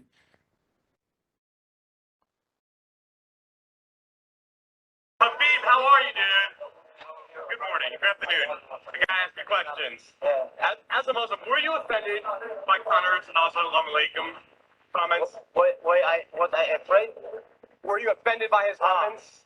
I don't know, brother. I don't hear this. I don't, because I don't understand his language, brother. So what do you think of the press conference in general? Press conference, you know, like, I feel like they try to promote this alcohol, you know, and... whiskey? Yes, and I feel like, I feel good, you know. I feel good, but this is what I don't like when too much people curse, you know. Yeah. I cannot curse it because too many young guys like follow us, follow him, follow me, and I don't want to be bad example for young generation people. I don't want this. And you know, we cannot be bad people for young generation people. Of course, you try to promote this fight, make money, but like end of the day, you have to think about the young generation. Too many people watch on us, and you know, and so he should be a better role model. He really should be. I don't want to talk about him. I want to talk about me. Okay. I want to be good one, but I know it's very hard. Nobody's perfect. Everybody makes mistakes. But I want to be a good model. I want to be a good model for young generation. Any last words to say to your fans? We got everyone. Assalamu alaikum said, inshallah, I'm gonna smash this guy. I'm gonna teach this guy. I know God with me. Okay, so again, just to show that point of, you know, the social impact of these individuals in developing society, and you know, this is only possible with the moral development education that these individuals go through throughout their sporting careers, especially as youth, which is why the emphasis in this research is moral development in youth, because that's really where the great development happens, and it's also where the focus is on development. Whereas in the higher levels of sporting competition, in the professional level, the main goal is winning, and is, you know, competition, and there's economic factors. So really youth is the time where the development occurs. So just some okay, so, and also some personal inspiration, you know, that made me go towards this research. One is my role as a coach. I've been a soccer coach for about 5 years, and I'm also training to be a teacher. So I always deal with questions of development in sport, not just sporting development, but also how we use sport as a tool to develop the capacities of youth, specifically the moral and character capacities. And also growing up, I played sports at different levels, and I saw firsthand the effects of sports on myself and in my life. Okay, so the main question is, what are the ethical, psychological, and educational frameworks and models that inform moral development practices in elite youth sports, and how can these be critically engaged from the Islamic ethical tradition to develop an Islamic model of moral development in elite sports environments? So how can we develop an Islamic model that is applicable in the elite sports environment? Let's see here. So some methodological remarks. There are basically two ways that you can approach, modern academic disciplines from an Islamic perspective. And one is basically critically analyzing a specific issue in the academic field from Islamic sources and from an Islamic point of view. And the second one is critically analyzing. So an example of the first one would be, for example, to take this topic of moral development in elite sports and try to see where it's found in the modern literature, and then try to critically analyze that based on Islamic sources, etc. Number two would be to critically analyze what is found in Islamic sources pertaining to that issue. So take, for example, moral development. Where do we find that in the Islamic sources? And let's say in tasawwuf or in falsafa, and we try to critically analyze those sources and the contents. So the approach that I've taken is basically the first one. I'm looking at academic sources, Western sources on this issue of moral development and education in youth sports, and I'm trying to analyze this from an Islamic perspective, with the aim of moving towards an Islamic kind of model of moral development and education. Moving on. So some of the key terms, this is not exhaustive, but just some of the key terms that will help. So nafs, self or soul, this is the human soul, as is found in the Islamic sources. Tarbiyah, this is really when we talk about moral education and development. The key term here is tarbiyah. It's the development of the self. And then in the Islamic philosophical tradition, we find this distinction of ulum al-nadhari, the theoretical sciences, and ulum al-amali, the practical sciences. So the practical sciences are basically ethics in a general sense, and they are composed of ethics in a specific sense, meaning the development of the human soul, and then domestics and politics, which are the development of good order in the household, and then extending to politics.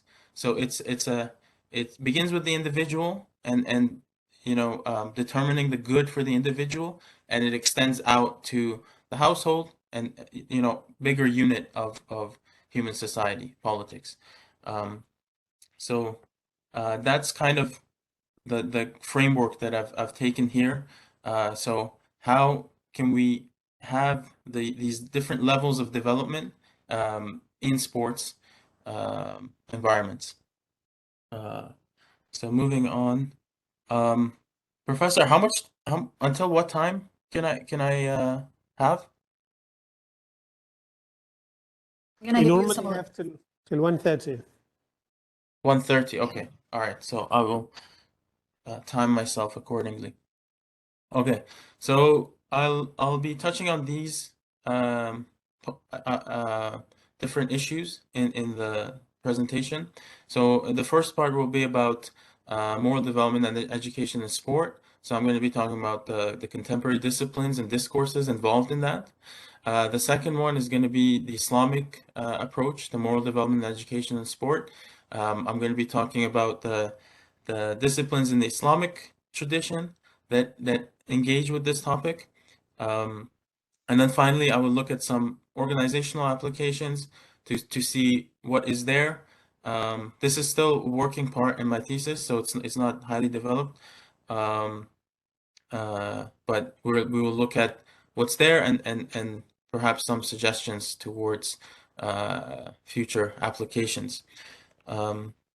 So some words about the theoretical framework, and it will be in this way. So the disciplines related to moral development and education. So we have basically a distinction here. We have descriptive and prescriptive or normative. The descriptive has to do with developmental psychology. So this is the science that talks about human development and its stages. It's descriptive. It doesn't have a kind of normative end. It doesn't tell you what you should do. So it's not part of ethics, but it informs ethics because it has to do with human development. The prescriptive disciplines that have to do with development are ethics and philosophy of education. Basically, theory of learning, how human beings learn, and the best methods of instilling both knowledge and character. So part one of this is the different schools of moral development in sports ethics. So basically, sports ethics is quite a new field, and it's part of the larger, discipline of philosophy of sport. And in sports ethics, there's various schools of sports ethics, and these are based on the various ethical frameworks. So the first one is deontological ethics. This is, popularly by Kant and his idea of the categorical imperative, that ethics is essentially flows from this sense of duty, that a duty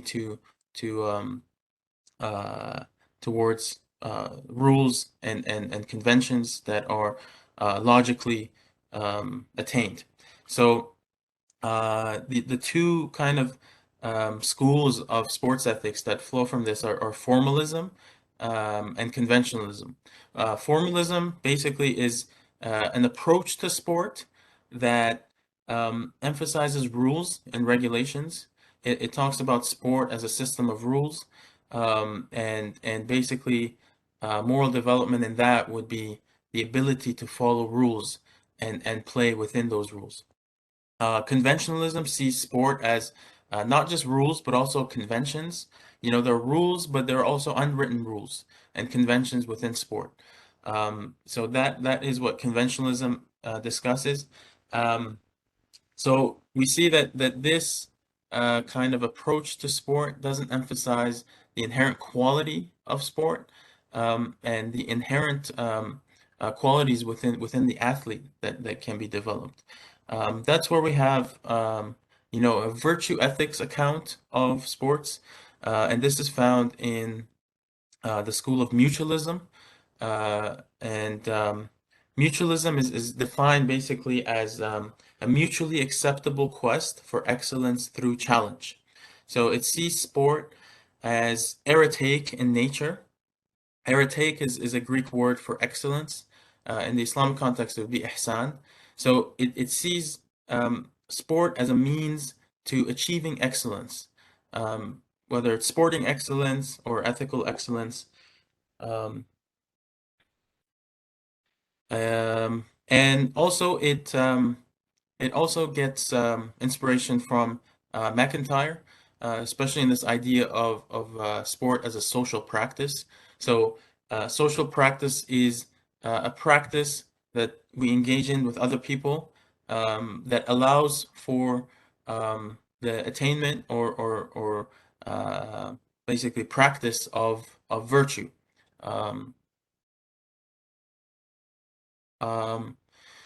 Also, this philosophy of mutualism, it's engaged with the other branches, the other developmental discourses from developmental psychology and educational literature to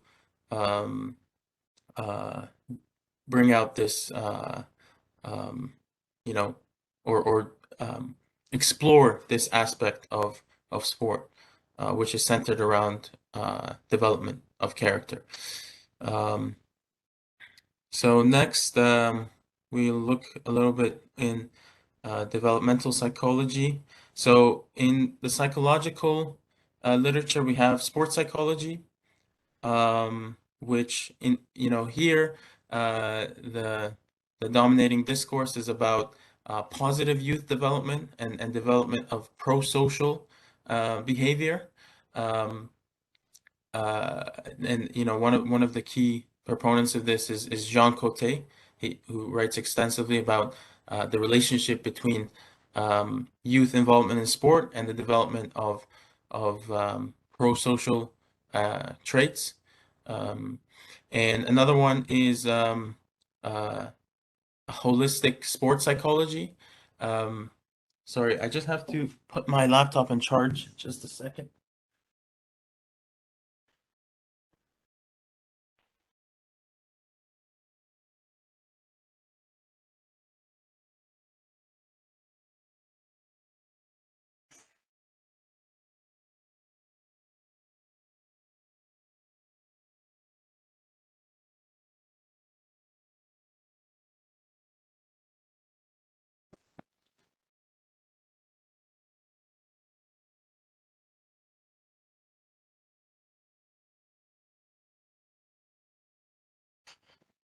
Sorry about that. Bear with me. This is my first academic conference presentation, so hope you will be patient and bear with me as I go through this. So Nesty and those like him put the athlete first in their approach to sports psychology, where sports psychology is traditionally seen as developing the athlete as opposed to the human being. So it develops, it looks at different aspects within the psychology of the athlete with the aim of athlete performance.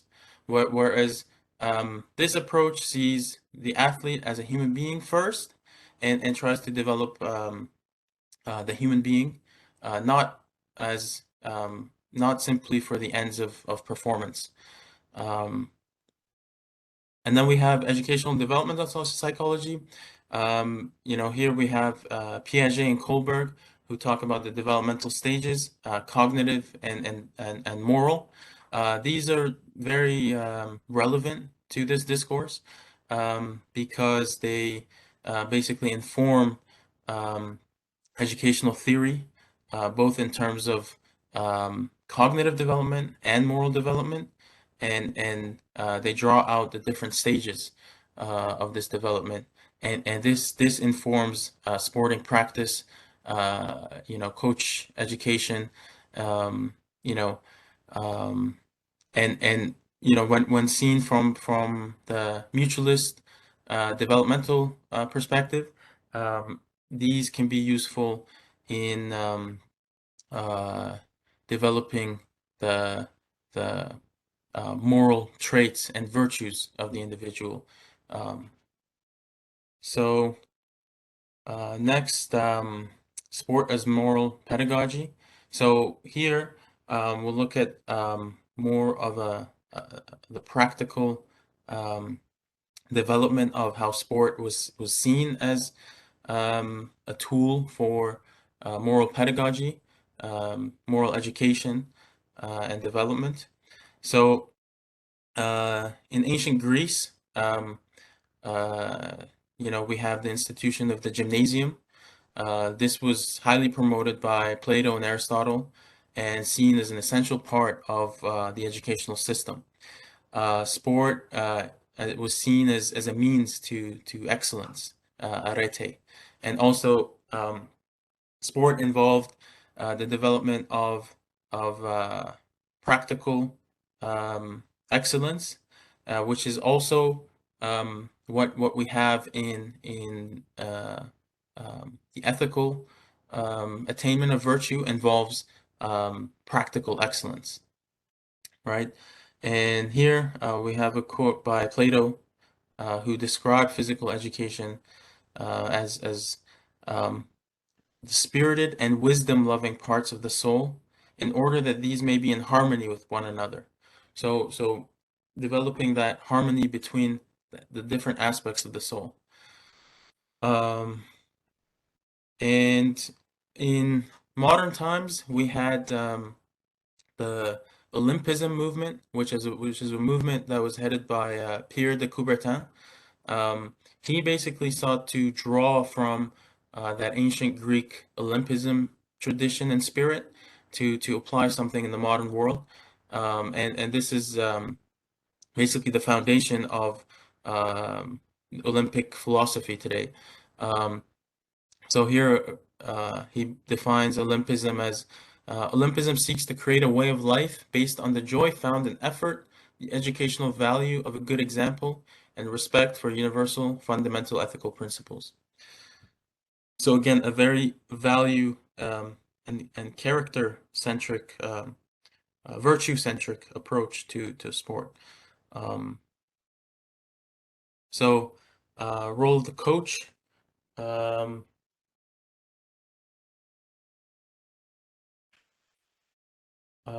So this is one of the I couldn't talk about all the aspects of moral development, but one of the most important aspects is the role of the coach in the various aspects of development, whether it's the cognitive aspect or the character aspect.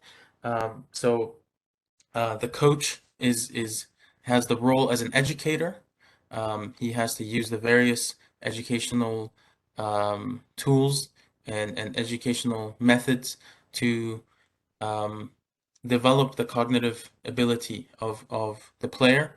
And here we can talk about from a moral development perspective, the importance of cognitive development, both in terms of it as in terms of human flourishing, as well as its relation to developing moral traits.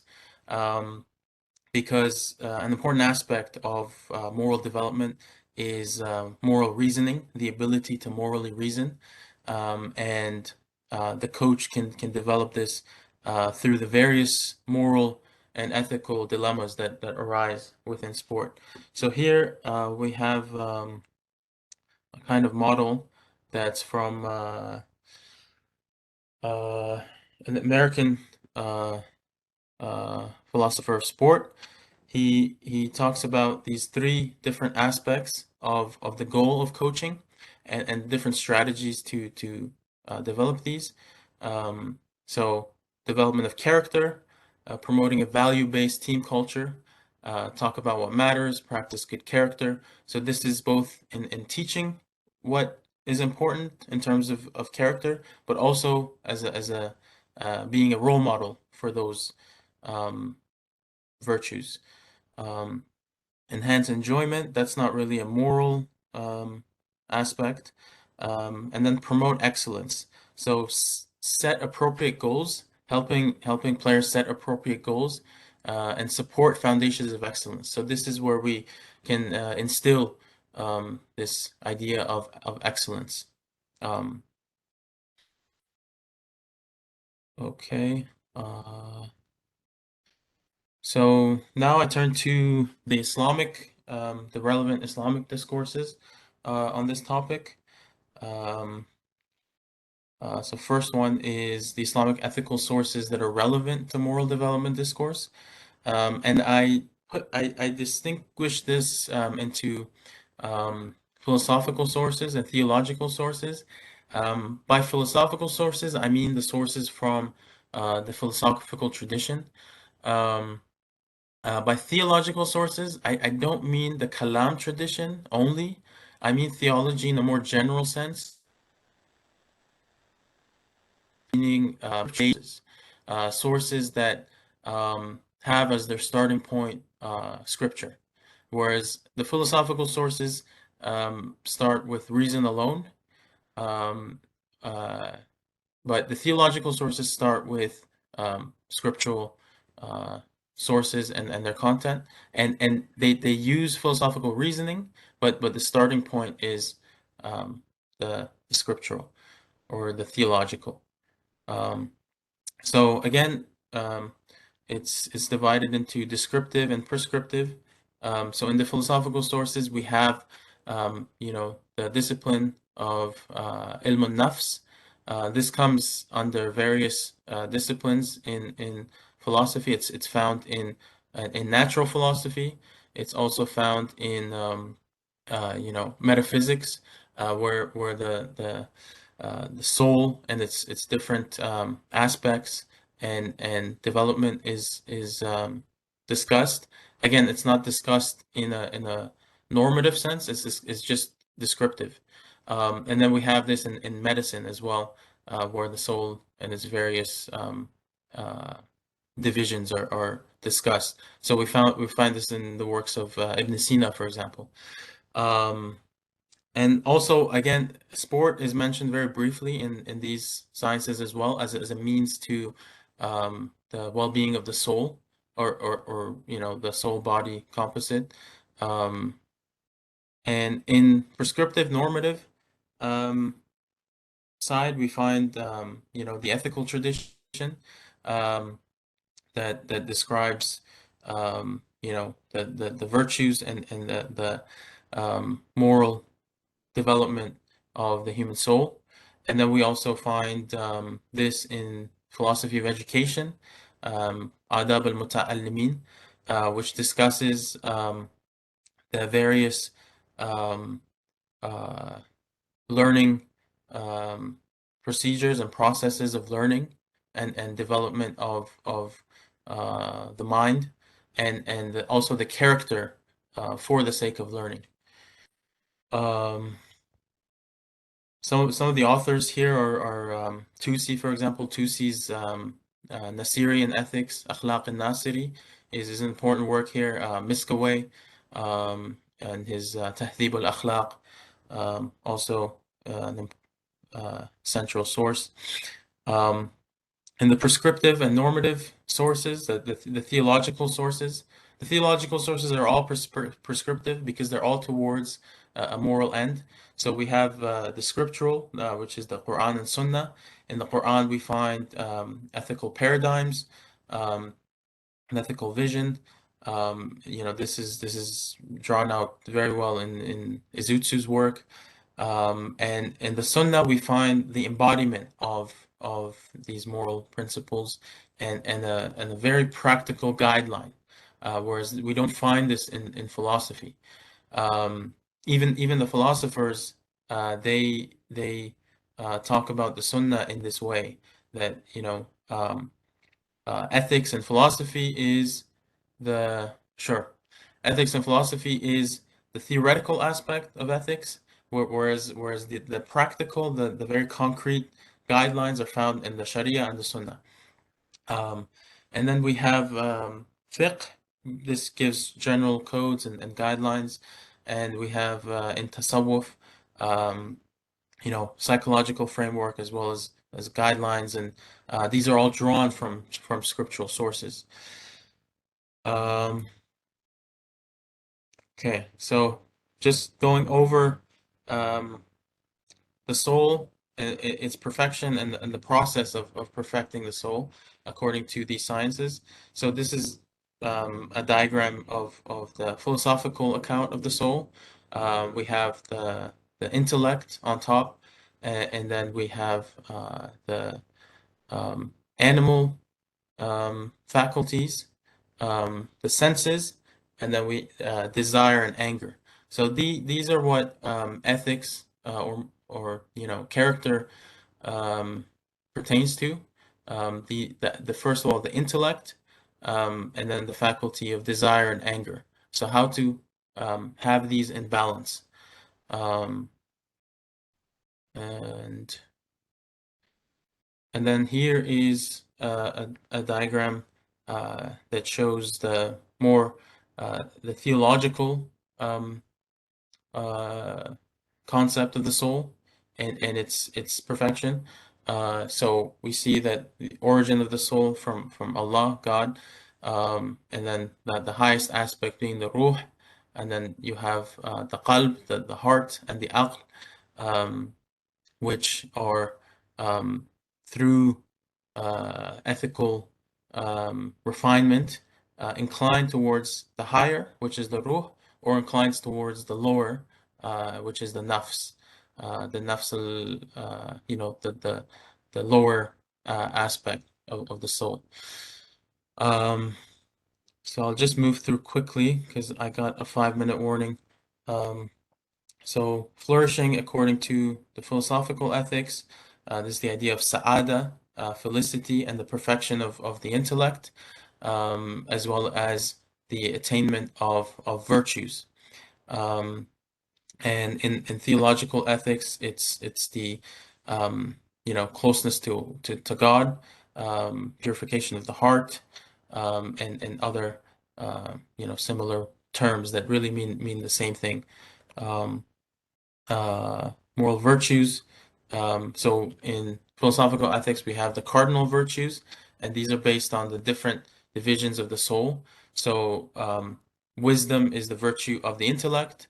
Courage is the virtue of the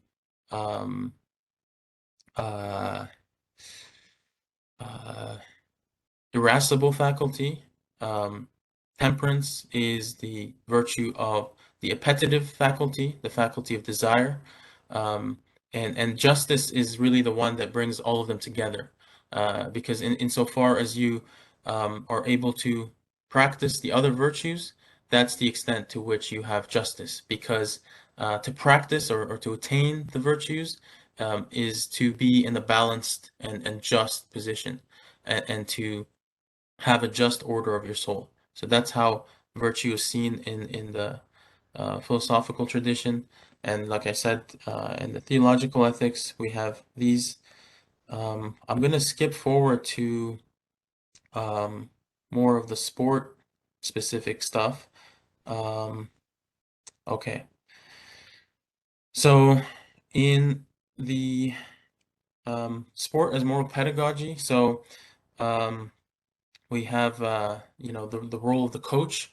In the Islamic tradition, we would draw from the sources that I mentioned.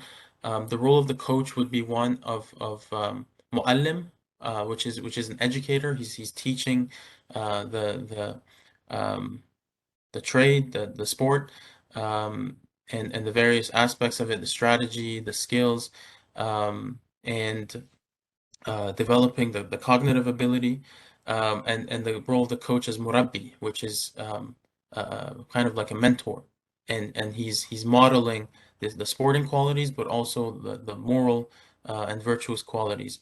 We find this specifically, if we look at the Futuwa tradition, is the tradition centered around the idea of spiritual chivalry, the idea of the spiritual warrior. This was a concept in Sufism that traces back to the Prophet and the companions, specifically Imam Ali. He was seen as like the paradigm of spiritual chivalry. He had, you know, the physical qualities, but also the spiritual virtues, and he displayed both at the same time. And just one example of it is when he defeated an opponent in battle, and when he went to finish him, the opponent spat in his face, and he walked away from that battle. And when he was asked why, he said, "Because I didn't want to kill him out of anger. You know, he didn't want his anger overcoming him to be the reason for his you know, action." And then, you know, this comes into you know, in modern times, we have this this idea through the Zurkhana. The Zurkhana is one of these sports that tries to incorporate these virtues and develop the physical and the spiritual qualities together. This is a sport that's found, you know, it's developed in medieval Iran, and it continues to this day. And also it has a great impact on the wrestling culture and some of the other sporting cultures as well in Iran. And I want to talk about this idea of Pahlavani just to wrap up. Am I over time? Until 3:35, or I guess 1:35 in your time. Oh, okay, okay. So Pahlavani is basically the Persian word for futuwa, and again, it's this kind of virtues displayed in sporting competition, and it's based on not only the lived example or the embodied example of the Prophet and Imam Ali, but also like the ideals. This ideal of humility and grace, both in victory and in defeat. This is one of the modern kind of heroes of that tradition. His name is Takhti. He was an Iranian wrestler, and you know, there's many legends about him. One of them is that he saw the mother of his opponent before a match, and she was very she was praying that his opponent wins, and he felt sorry as a result of this, and he allowed his opponent to win even though he was much superior. So this idea of like humility and sporting excellence. So finally, just to wrap up, we look at some organizational applications and realities in the West and in the Muslim world. So basically, these theoretical frameworks and models in the organizational level of sport, they will be applied at two levels, mainly. One of them is the federational level, which is the larger scale, where sporting federations have to set guidelines and specifically related to you know, codes of ethics. They have to provide coach education. So what are the opportunities in that to promote youth moral development? And then at the club and academy level, where an academy or club has to decide their values, their club and academy kind of culture and philosophy. This is an important aspect of the organizational level as well. So in the West, some of the you know, downsides or areas that are of concern is this one, lack of holistic player development. A lot of the academies, so I'll use the UK football as an example. They're highly competitive and highly centered around economic goals, and they don't focus a lot on this holistic development of the player, and two of the results of that is a high level of youth scandals. So in the past year, we had these, you know, national team players that were involved in big time scandals. One of them was Mason Greenwood, who at 18, was a promising star, and he's now, facing legal trouble with, abuse.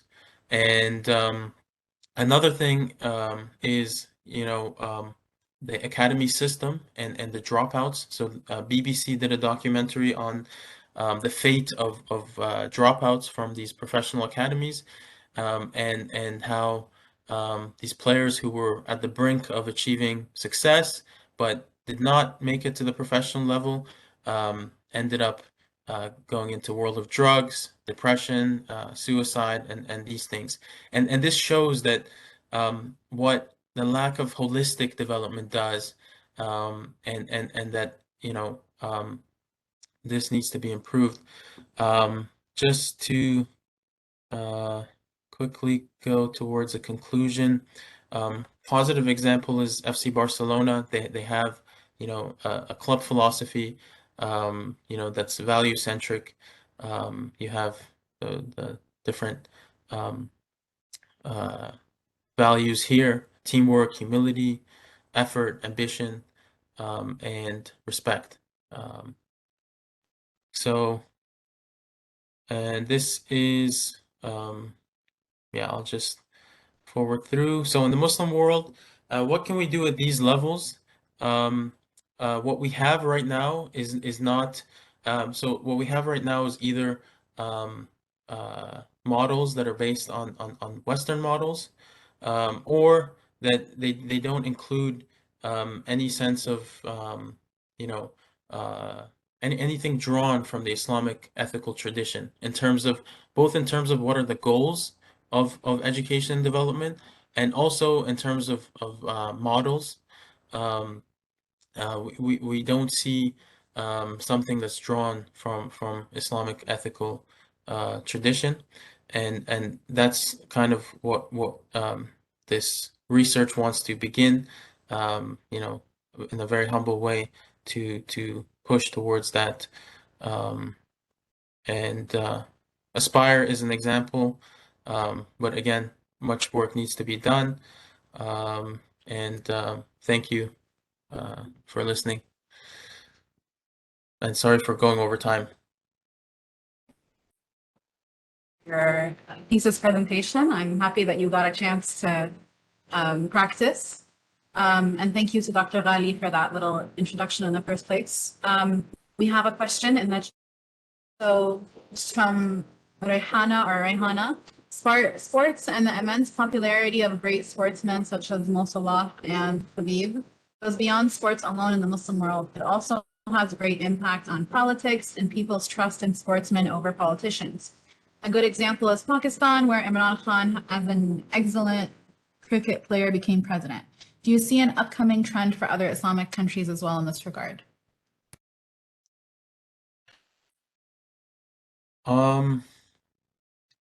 It would depend on the country. I'm not sure where this would seem as a viable option, but as it is, I think many athletes have an impact on the political scene, even if they don't take up positions like president. They very much have an impact. I know in the Iranian context, this is, athletes are always politically charged, and they're so definitely their political impact is huge. Again, partially part of the reason why their ethical development and education is so important, of perhaps of the utmost importance because of this huge political power and influence that they have. I have a comment about this question because it made, I don't know if you know about Abu Trika. He comes to mind. He's an Egyptian soccer player. Right. And I remember recently he made comments on Al Jazeera against LGBTQ, like raising of flags, I think, in Europe. So that, I mean, definitely, I don't think he would ever become the president of Egypt, but he definitely did have a political and religious impact. I remember a lot of Muslims were sharing that. you have any comments? I didn't hear that, but yeah, that's definitely one of the issues, and actually I wanted to touch on that as well. At the federation level, this is a big pressure for Islamic countries and their sports federations to conform to like the global agenda regarding these issues. Like we saw FIFA was now on board with celebrating Pride Month, and you know that's a perhaps an issue of contention, and one that you know each sports federation in the Islamic world has to grapple with. And we saw that in the case of Qatar, for example, in the World Cup. This idea of like, will they be allowed to display? Will fans be allowed to display the LGBT flag? And Qatar said that they can't. So that's an example of where you know a country is standing for its ethical values, and this has huge ramifications in the developmental and educational sphere, because if a country allows these things or allows it in its sporting culture, then that will have a huge impact on the youth.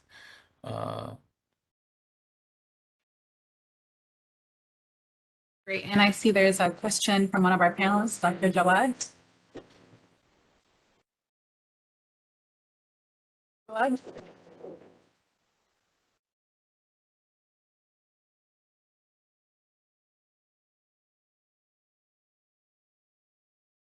Dr. Jawad, we can't hear you. You're muted. You maybe unmute her because I'm unable to. Okay, do you hear me now? Sorry. All right. If I didn't understand you, you said that your thesis aims at establishing Islamic ethical model in sport, particularly elite sports.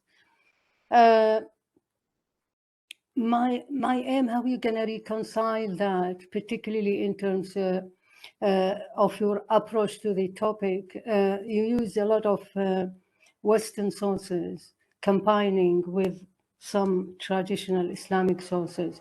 What will be your approach to that? How are you going to deal with that? I didn't hear anything about your approach to that. I mean, when you say Islamic model, you ought to emphasize on the Islamic perspective, and Right. predominantly the sources should be, you did mention philosophical and Yes. theological, but Yeah. by the same token, you mentioned a lot of Western sources. So Yes, how are you yes. going to reconcile Yes. both? Yes, thank you Present- for the question. Yeah, I try to answer that in the methodological remarks. Yeah. Basically, yeah, what I want to do, perhaps it wasn't clear. What I'm looking to do is see the different disciplines in the Western academia that are relevant to this topic, which is moral development and education in elite youth sport. So the existing literature that's relevant to that, we have in the philosophy of sport, we have in developmental psychology and educational psychology, and then try to critically analyze this from the Islamic sources that are relevant to this issue. So you will That's be, kind of the yeah. approach. Yeah. So you will be assessing. I'm sorry. You will be. I'm acting now as a supervisor. You will be assessing Western sources in this context from the Islamic perspective, rather than the other way Yes. around. Exactly. Because that is crucial for a PhD thesis, Right. looking to introduce an Islamic model, ethical model in sport. It should be. Yes. It should Yes. be, the approach should be Yes. literally from the Islamic perspective. In other Mhm. words, analyzing Western sources from the Islamic rather than the Yes. other way around. Yes, yes. Definitely, that's definitely the idea. And what I aim to do. Um yeah. Yeah, that's the goal. Okay, no problem. Thank you. Yeah, thank you.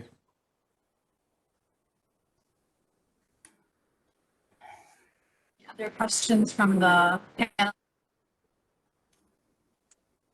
But sorry, just to add to that, it's also the approach is to see what is there in agreement, and also perhaps the differences. So it's not just to criticize it, it's to also affirm what is in agreement from the Islamic sources, right? So this virtue ethics perspective on moral development is there in the Western sources. So from that point of view, we want to see, okay, Islam has something very similar, perhaps slightly different, or maybe if there's something that's contradictory, I will try to point that out as well. So yeah, that's what it involves. Yeah, great. Thank you.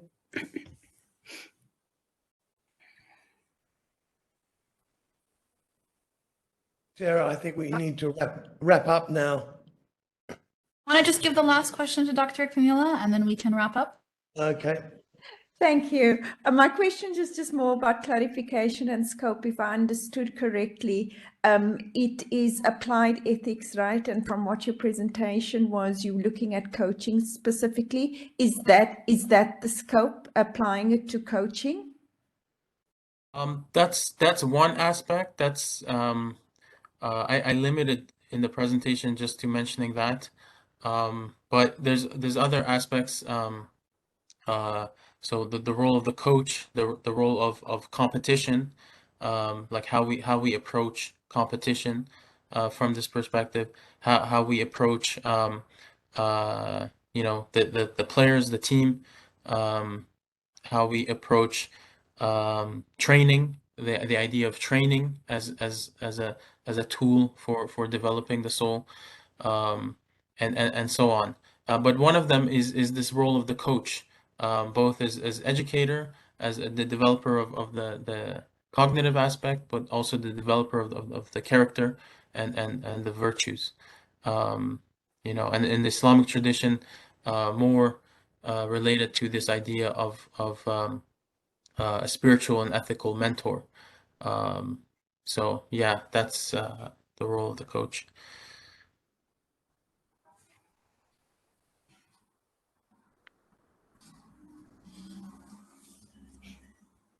Your comments. Thank you so much, Mohammed. And again, thank you, Dr. Ghali. Thank you to everyone else for their amazing contributions. I'm going to hand the virtual mic over to Dr. Ray for final thoughts. Thank you very much. And I also wish to thank everybody for their participation. I'm only sorry I wasn't able to join you yesterday, but I just wanted to make a couple of comments. I'm not going to summarize what's been done. You've all just been a part of that. But it's interesting, Mohammed, you mentioned about the training. It's important, and it just reminded me of my rugby coach always said, "As ye train, so shall ye play." And that's very, very important in all of that. The other thing I wanted to make a point about was that we are talking about sport, and I think we need to make a distinction between sport and exercise. The issue of exercise came up a number of times, and I know that in the Middle East, many people, they want to go for a walk, a power walk around the block or something like that. They call it sport. I'm doing some sports, but it's not. So I think we need to make that clear distinction, because sport itself brings in a whole range of other dimensions that exercise doesn't. Institutional, and so all of the things that Dr. Ghali mentioned earlier. But the one thing that I'm sorry I wasn't here for Dr. Christos's presentation yesterday, but one of the things that I'm not sure if he mentioned it, but one of the things that I'm concerned about is a new dimension of moral human rights as a moral issue with regard to countries that host mega sporting events, such as what has happened with Qatar and many other countries as well, Russia, China, so on, that there is this now moral imperative, or that if you are going to be a host of a sporting event, you must be open to criticism on how you deal with the people in your country. Now, there's a whole panoply of issues here, not just political, but in a whole range of ways. Sorry, I'm just about to lose my voice. I don't think I can get that much further. But it's the issue of it is moralizing. Qatar has been painted as an unethical country in relation to the human rights violations of migrant workers in the country, who are the large majority of the population. So how do we build that into the issue of sport itself? So you have sport and its regulations and rules and so on, and all the character building, etc., etc. But this is another dimension. This is an institutional dimension, and has become very serious. I mean, even today, we are still seeing articles asking for FIFA to stop Qatar having the World Cup. So that's a new dimension. Okay, I don't want to go on. I'll leave it to Dr. Ghali to make his final remarks. Thank you. Thank you so much, Dr. Ray, and I really appreciate your eagerness to help despite your current health condition now and being hospitalized. Being with us live from the hospital, highly appreciated. I hope you will recover soon and come back to be the athlete that you used to be and the physically fit colleague that you used to be soon, inshallah. Of course, I had a couple of things to say about sport ethics from an Islamic perspective.